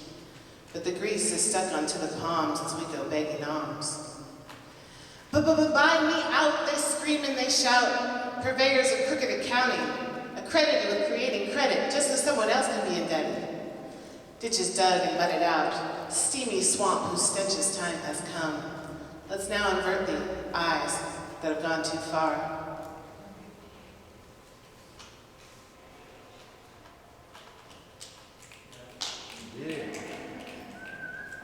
Unmatched blundering, equivocal but more pronounced stumbling into treasure traps and further laundering, power grasping its tail between its legs so it can go on pestering and festering, slime on the wall confessing to a hollowed face of justice, which must remind us that it's time to take our vitamins and redefine us. Bring back the colors of the cheeks of principle, spread good ideas without becoming criminal, purge the arteries of this gluttonous construct, rise above the placebo. The curtain is drawn. It's as clear as the fence on the White House lawn, green as the eye hidden in fog on the back of your dollar bill. Black Tuesday is looming up above, the tail's shaky, and I clearly felt a shove. Somebody's pulling at the wool above our eyes, sheepishly sidestepping wolves in disguise, tiptoeing to tip the scales one more time before the fix is in. But the jig is up.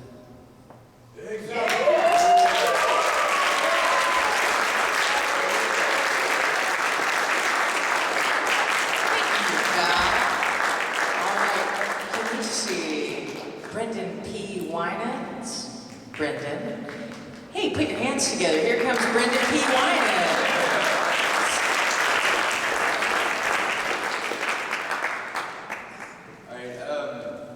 called the Riddler's Rose. An unanswerable question pushes itself out of the dirt. Like seeds germinating, its roots wrap themselves around the mother of my happiness. It next reaches with deathly capability towards the sky of my answer, the sky, the vastness which I look to for redemption and purpose. It blossoms into a rose of many colors and takes no time in draining the possibility of a sane, rational world from all the tiny births and deaths that make up the cycle of life I live. An unanswerable question is a Riddler's Rose, thorny and ready to draw blood from the unwary who seeks beauty and knowledge and grasps with innocent hands toward the tendrils of knowledge that I have not been blessed to know. Levian levels of chemistry, like the kind I keep in tow when I drive through the rough patches of desert where naked men in burning war parties run amok screaming that the poison gas has come to blind the ice cream from the eyes of fat children so monochrome computer screens can lactate false hope into the bowels of a white horse nation, and the warlords of a better time can rise from their graves like a Nintendo commentary on the way movie footage just bleeds into the skin so sweetly when we used for shrapnel, but tends to fold if not cut the skin when used as a blanket, and never has a scalpel been made that I cannot hold to cut out my own heart before I could ever give away what was inside you and me before they decide the sky was always poison. Don't dance no more when I'm gray.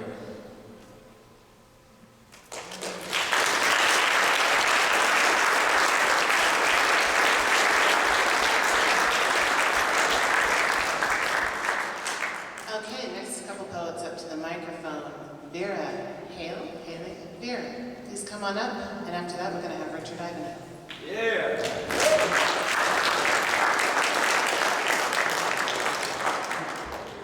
But I want to read a poem that was done by Bruce Lippincott, who was a jazz poet here between the 50s and 60s, and he played the tenor saxophone, and he alternated with John Coltrane at the Jazz Workshop on Broadway. And Cellar. I know the Cellar with Judy Cristado. Yes. 1957. Yes. Oh my goodness, I was there.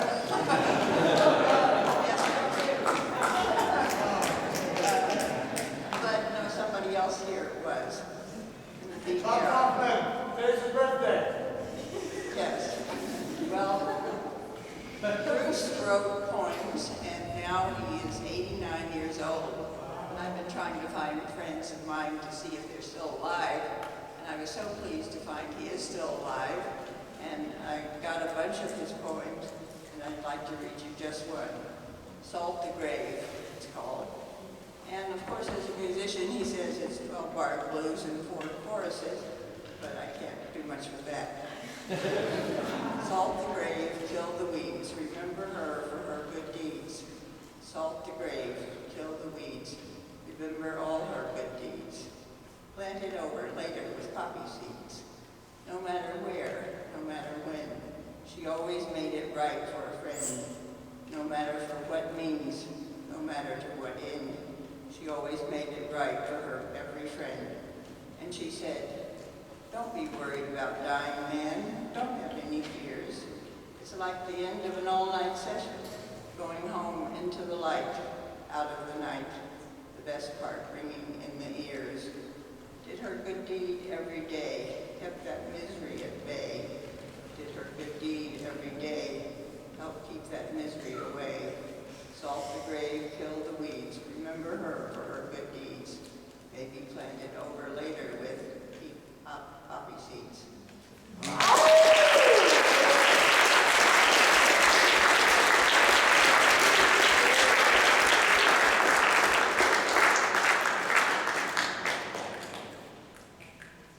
So, welcome to City Hall.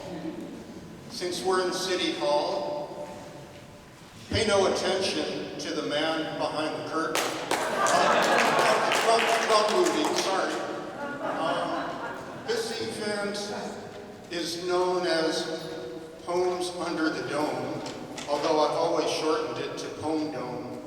So here is Poem Dome 8. Poem Dome 8. Isn't it just great?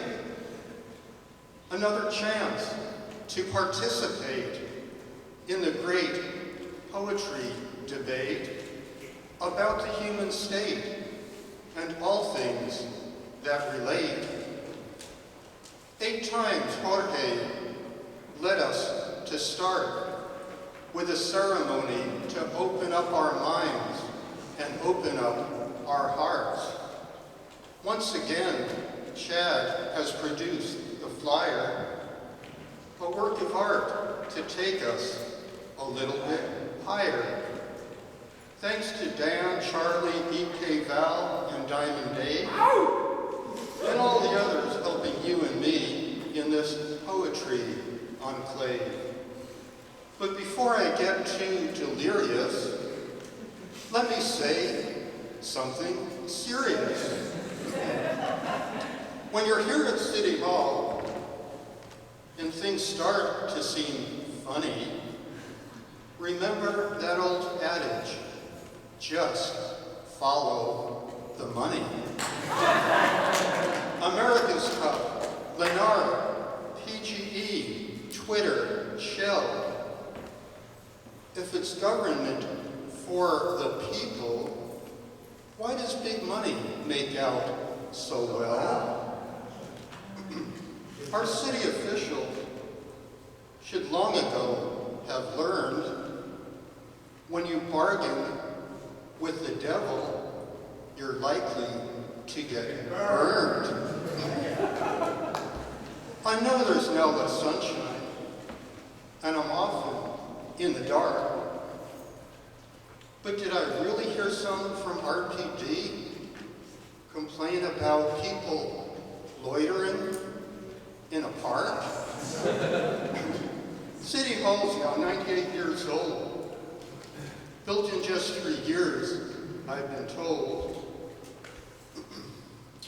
From the '06 quake and fire, we learned San Francisco's creed: be resilient and lend a hand to those who are in need. I said my bit, and now I'll take my leave. Thank you all for listening, and continue to believe that words can heal and comfort us when we have cause to grieve. Here's my wish for all of you, that things will turn out fine. I hope you're liking Pom Dome 8, and we'll be back for Pom Dome 9.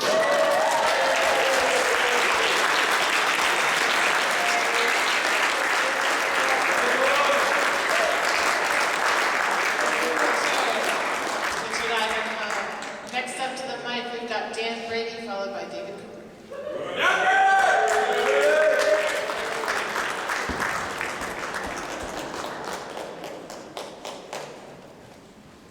Pardon me, while I discuss my mess. Thank you. So if you've seen these around, this is the online source of all the open mics that I know of in the city, and I sprinkled them around liberally. There are hundreds of them. There are thousands of me and only one of you.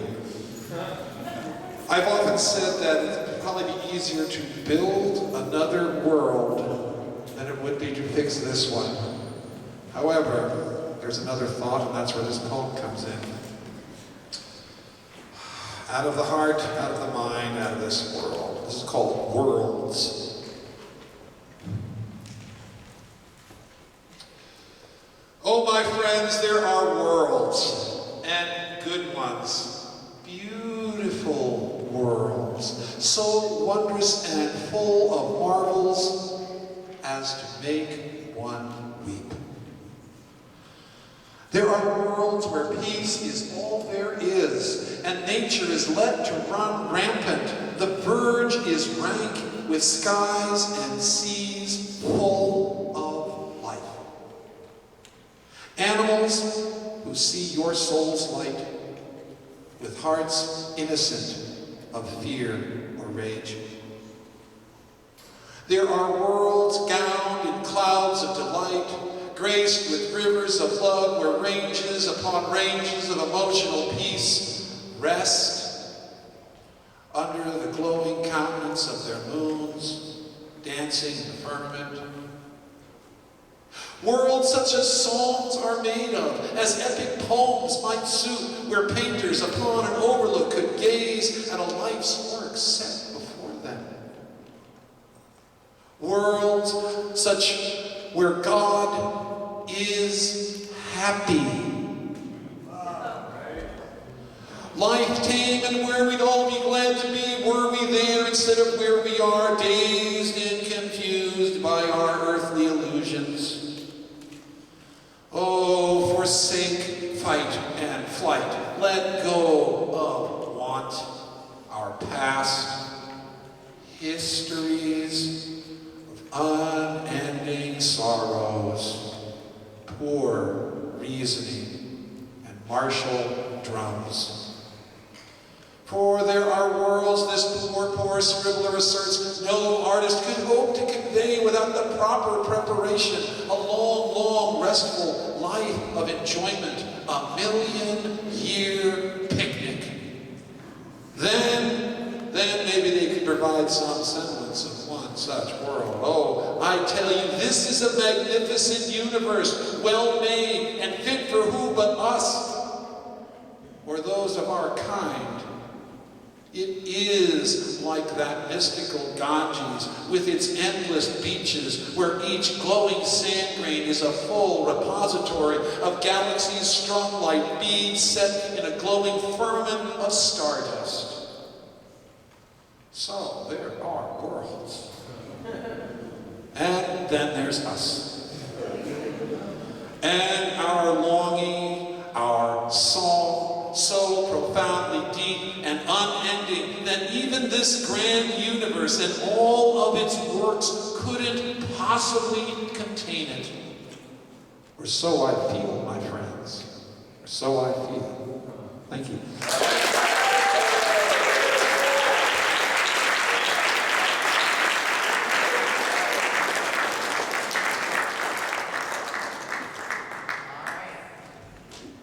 David Kubrick, come on up to the mic. Put your hands together.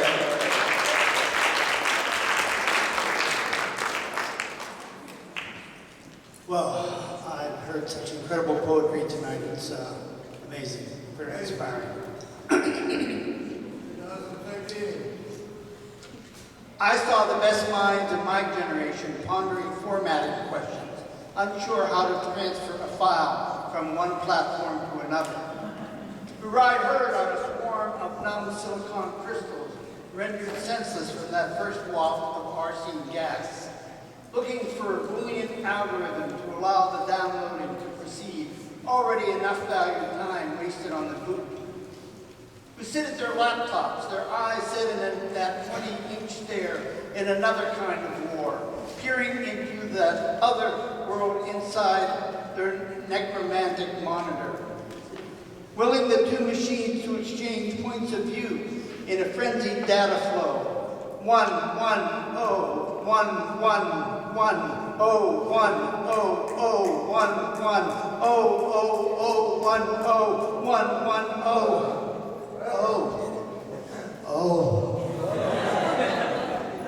A digital stream of consciousness and an engineer's epiphany. Their awareness hostage to their slightly rounded rectangular screens aglow and frantic as the monitor. I'm sorry, I'm having trouble seeing my glasses.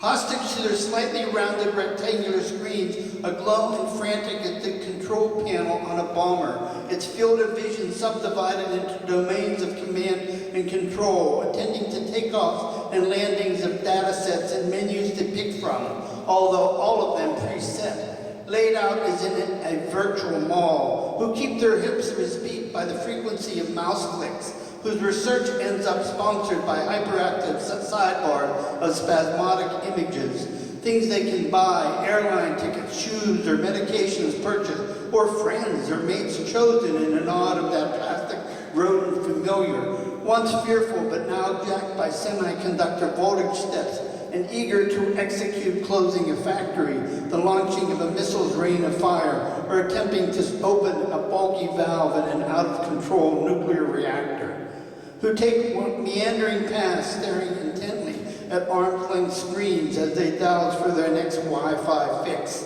who shuffle across streets as if those with a high-tech Thorazine in a daze of texting, their thumbs twitching from key to key, engrossed in their binary Kabbalah, who revel in a cyber connectivity to everyone and everything and everywhere, but are not so good at talking to people or looking in eyes, preferring Facebook to faces or voices, and who treat the present as if it were future memory, obsessively documenting each occasion, firm in the knowledge that history is being made and must be minutely recorded. Thank you. Digital stream consciousness. Give a hand for digital stream consciousness. Come on. That was amazing. All right, poets, so just like 10 seconds of business. So we've got 15 more readers on the list, and we've got 20 minutes. So if everybody can go a little short, we can get everybody up. All right, so let's keep it short. We've got Andre Glacé, Teddy Lee, and Zariah. Please get ready to come up. Andre Glacé, come on up. Put your hands together for Andre Glacé.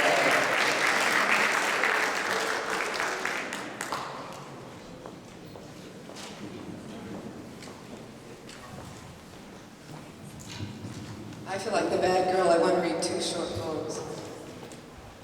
This is a poem I wrote to all my brothers and sisters who have been abused by clergy. This is a record of my abuse at the hands of the San Francisco Interfaith Council. Blame, not me, not on my shoulders. Although I go about the day falling forwards, the strap unleashed across my life still sounds its resonance throughout my life experiencing. No, not on me does the blame fall. Though I question at times, seemingly endless, ceaseless questions, why was I there? Not why did the perpetrators enjoy their crime, enjoy the pain they saw furrowing lines across my face, pouring from my eyes in streams of ceaseless tears. Not why did they do it, or why did their friends enjoy their tales of success, joining in the crime, becoming their common experience of bliss for the pain they could wield over me, the innocent? No. Not even why did they join together? Not that. But why was I there? I questioned, ceaselessly answering myself. I will never be there again.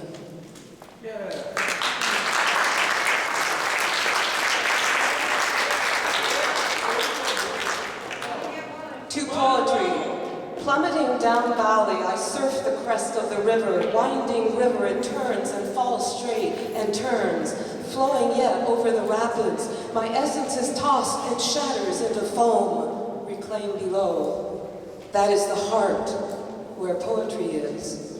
The break of the falls.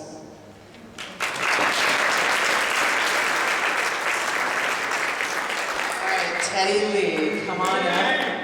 And Zariah, please get ready. If I could ask the next couple of poets to come on up to the front. A. Razor and Doris Timbras. All right, come on up. This is my first time reading poetry in public. I can't really think of a place that's any more public than this.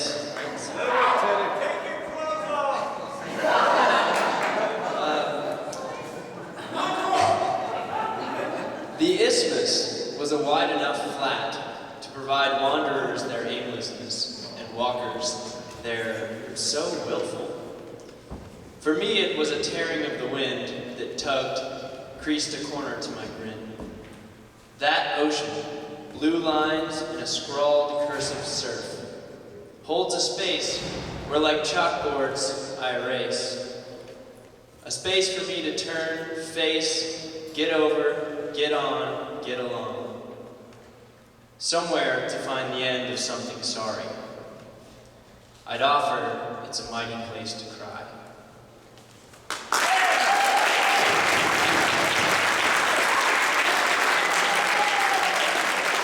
All Mariah, come on up to the mic. Do you need a chair, Mariah? Yep, stand. Come on, let's warm it up for Mariah.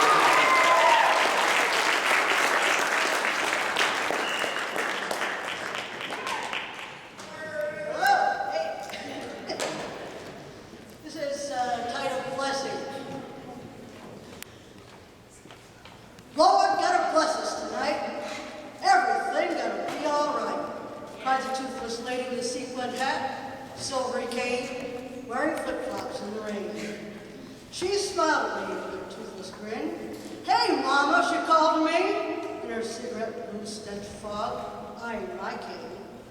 May God bless you in your pain and help you to use it for spiritual gain. Lord, bless this vessel for your use. May you find it pleasing to you.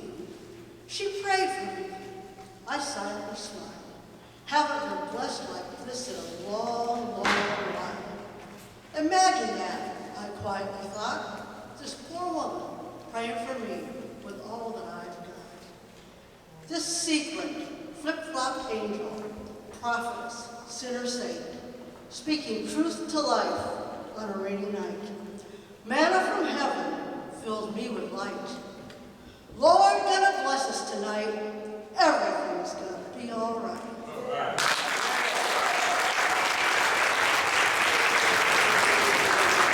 Thanks, Mariah. I want to remind everybody, please pick up your souvenir poster back in the back where the lottery was. There's Dan Brady and Kevin back there. Yeah, they're back there. So pick up your souvenir poster, please, please. What am I going to do with 100 posters? My God, take them. I also want to give a special word of thanks to the International Poetry Library, who has been so kind to come free of charge to film this event, and to John Rhodes, who is filming on this side. Thank you so much for documenting the poets who are reading at City Hall today. We very much appreciate it. Let's give it up for them, please. All right, so A Razor, where are you? There's A Razor. Put your hands together for A Razor.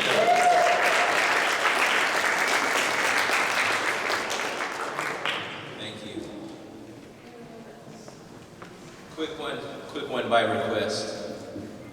I'll just do this and get out of the way, but very grateful to be here in City Hall today. This is called Patriotic with a question mark. Super America, super duper America, mega patriotic patriarchy, super successful super America, everything you have always wanted, being all it can be, so don't fuck with it. Super short hair, suit and tie supremacy, super America, superintendent of the domain that is imminent. Superhero man is an American, super clean and white, super true and blue, super dead and red. Super duper super American, super corporation of sanitation at the service station of the most winning nation, super America. Super death squad financier, CIA freelancer, promoter of the super cancer, super America. Capitalistic elastic waistband on the trash bag plastic, super hysterical hysterectomy hysteria, with rhetorical historical channeling into super America, super phobia about dysrobia, in the suburbia blurbia, bubble trouble with super addictive wonder drugs, sweep it all under the rug, and give your kids a super hug. Super economical, religiously astronomical, periodical but methodical, super governmentality, probing super deep into super decay of super decadence, super shocking, super holistic, holocaustic, chemical toxicity in the immediate vicinity of super America, super duper in need of reparica, super America, 7-Eleven intelligentalia of the super new, super-sized, super duper stormtrooper, super America, super amped out on the Southern Continental caffeine bean, America, super flag waving patriotism, always needs a bigger prison. Super Fucking America.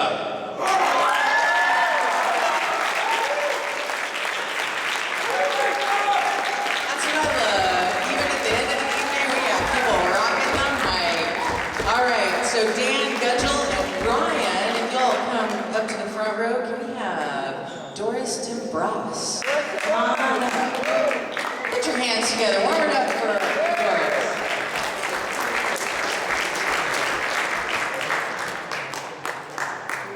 Hello, my name is Doris Timbras. I'm a Galician writer in the north of Spain. It's for me, it's to me an honor, read 2 little poems tonight in Galician language.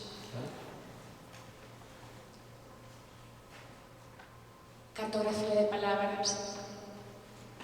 Repetir cada signo dentro da cuadrícula. Papel en branco, pozo infindo. As palabras esvaran, por iso sempre cuadrículas. Para salvalas, pequenas casas onde vivir para sempre.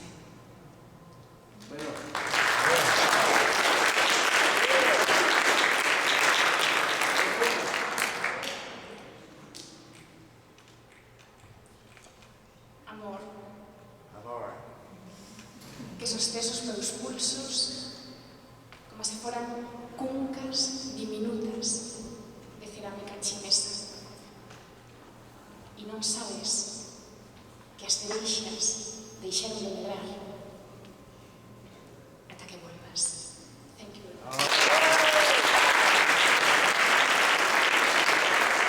All right, warm it up for Dan Gudgel.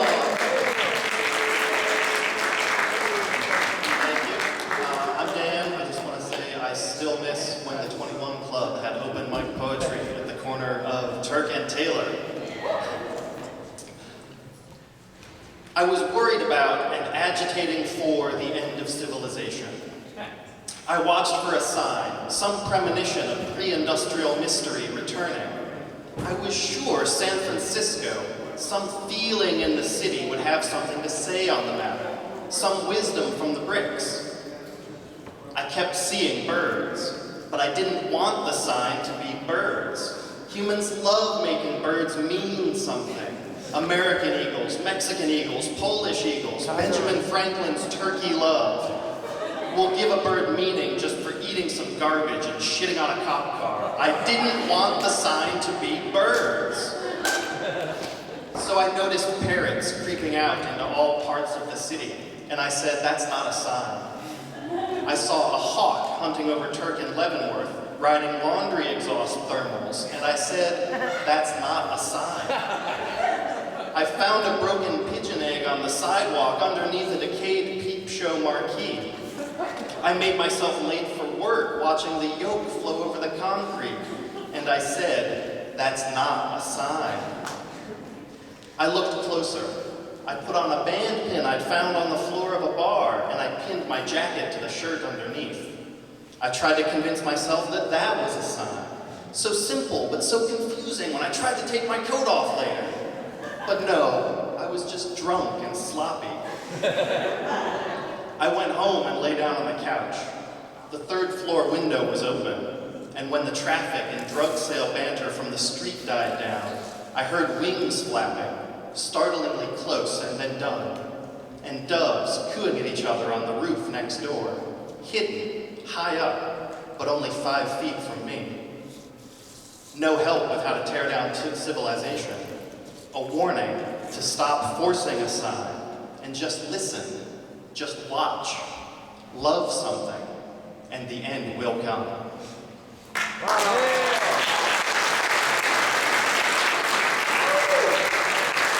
you, Dan. All right, we're going to have Ann Leonard and Gardner come on up to the front. And next up to the mic, we have Ryan. Is that you? Ryan. Oh, hey, Ryan. Ryan is a talented musician. Clap for him, please. He likes that.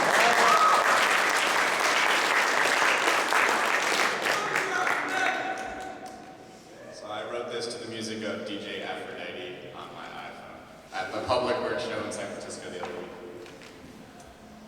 People gotta eat, so I grow food. Take back the land like a man do, and a woman too. Gender is performative. Sex is what nature did. Gave us the ability to pollinate and make kids. Goats and bees roaming in the garden in the mid of the day, so bright and so gay. Don't trip on the words I say.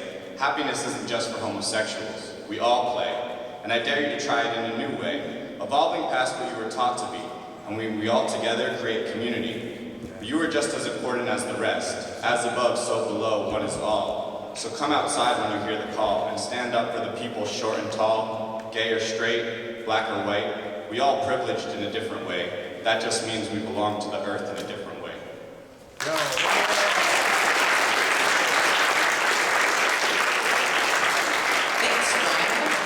Ann Leonard, come on up to this mic. Warm it up for Ann Leonard, please. This is called St. Maggie. It's a San Francisco poem.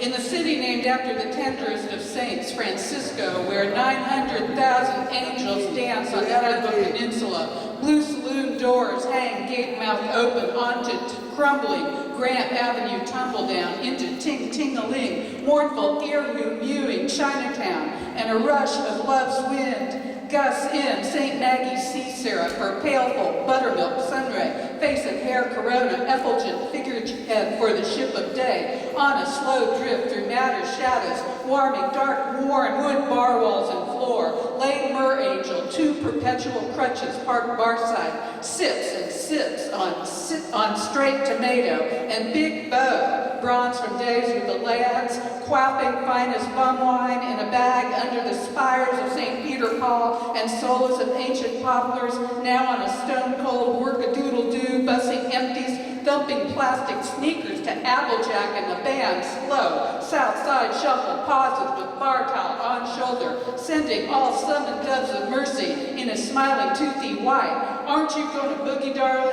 Oh, Bo, you know I'm always going to boogie. And St. Maggie, mer angel, slips down into ocean of sound, holding onto bar stool for a narrow hip, thrift store LeMay wiggle, in all suffering blues caressing wash, as friend Johnny downs vodka grape beside her, wrapping big hands around her, holds her out, shaken further out into waves, shaken down harmonica, a slow freight, shaken on down, sax and gin mill bass, and chopping cotton, and a shaken matchbox, blue Billy guitar, and a shake on down Maggie. Maggie's shaking down, shaking it down, shaking it on down. And Big Bo, earbud flashing, bad Ray-Bans toward Broadway above, flapping down, back, ombre, rushes, grabs, wildly waving crutches out above the Chinatown crumble down, Barbary days, bar steps tumble down. Hey Maggie, you don't need these no more, gonna toss them out the door. And St. Maggie, mer angel, laughing large, gap tooth smile, and it's a hey, hey, hey, ho, skip, scatter, data, dit, data, bums rush of love in A-O-K-D, I-D-O-I, St. Francisco de Cisco's tenderest kiss with the seal of the heart, Blue Saloon Day. All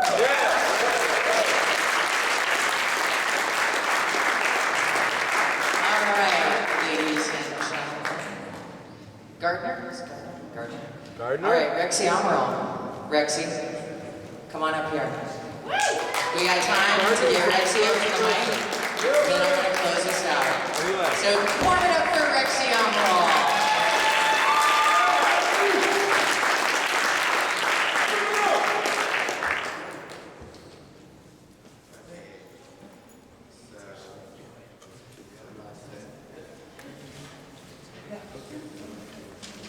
So my poem kind of includes the audience, so just letting y'all know. So the other night I was scrolling down Facebook and I see this one picture. Hey you, stop scrolling. You are beautiful. I see it 3 times in less than a minute. But then I never really hear it. And yet again, most of us really don't. And I'm here to tell you, you are perfect. Yes, we all do have flaws, but it's our job to own these flaws and to make them fabulous and own them. I know this all sounds cheesy, but we were born this way. It's all about body positivity. You are all beautiful. We are all beautiful. Say it with me. I am beautiful. Every time you say it louder. Fill the air with pride of yourself. And say it again. I am beautiful. And again, fill your lungs with the pride and say it again. I am beautiful. Fill your heart with this pride and again. I am beautiful.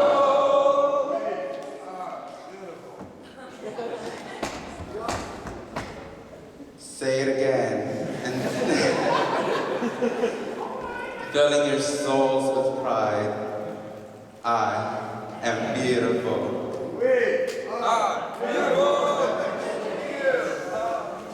Feel it as it escapes your body and affirms your mind. Say it with me again. I am beautiful. Don't let anyone tell you otherwise. And say it again. I am beautiful. And again, I am beautiful. The louder, the better. I am beautiful. We're all beautiful in our own way.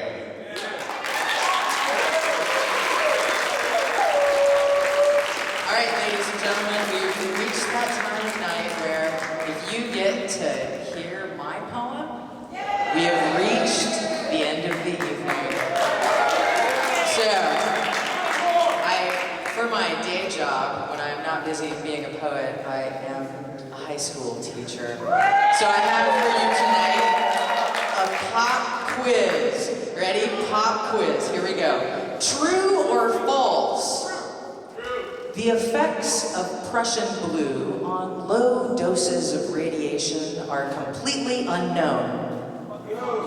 False! Prussian blue only treats heavy doses of radioactive cesium after low-dose exposure. Prussian blue is best for expressing feelings of futility on canvas. If consumed, expect a side effect.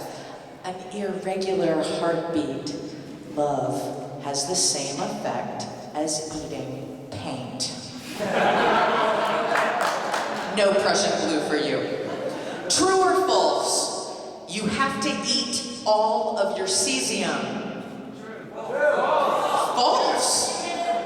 The Chernobyl cookbook says, chop your vegetables into the tiniest pieces. Soak and wait until the cesium dissolves in the water.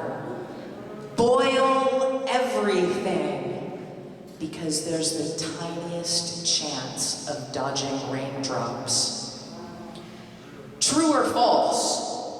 The Godzilla scenario is in fact an optimistic point of view. True. Science fiction assumes a future for me and you. Thank you all for coming to Pause for the Go tonight. It has been an honor and pleasure to hear you all. All right, Dave, can you say one word or goodbye? Yo! My fellow human beings! Came to me last night. Learn to love, love to learn. This never ends. Here we be, as you see, so take it away with you, wherever you happen to go, wherever you happen to be. One more time, let's go around the sun and then bring it back. We'll be doing number 9. And what poem is under the what? No! Poem is under the what? No! So every day, 365 years, we were free, casting that wide net, finding that common thread, letting life flourish and saying, don't panic, just keep it what? Don't panic, just keep it what? Okay, take it out there. What's so funny about peace, love, and understanding?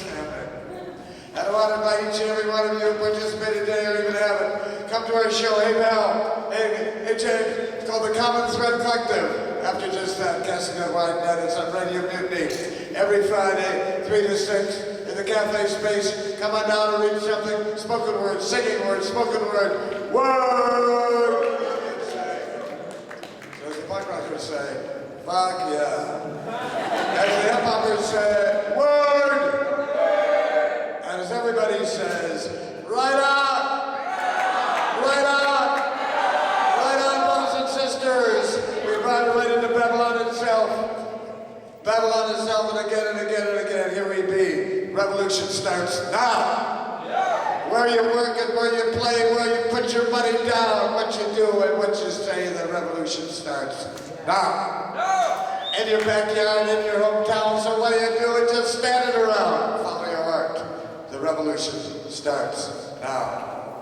Last night I had a dream that everybody gathered around, and people brought what they had to bring, and nobody went without. And I had a new song to sing. The revolution starts now. The revolution starts now. Thank you, Steve Earle. Thank you, everybody. Keep on rocking it up. Hey, if everybody could pick up like a flyer and put it in a recycling bin, that would really help us all out. Thank you for coming.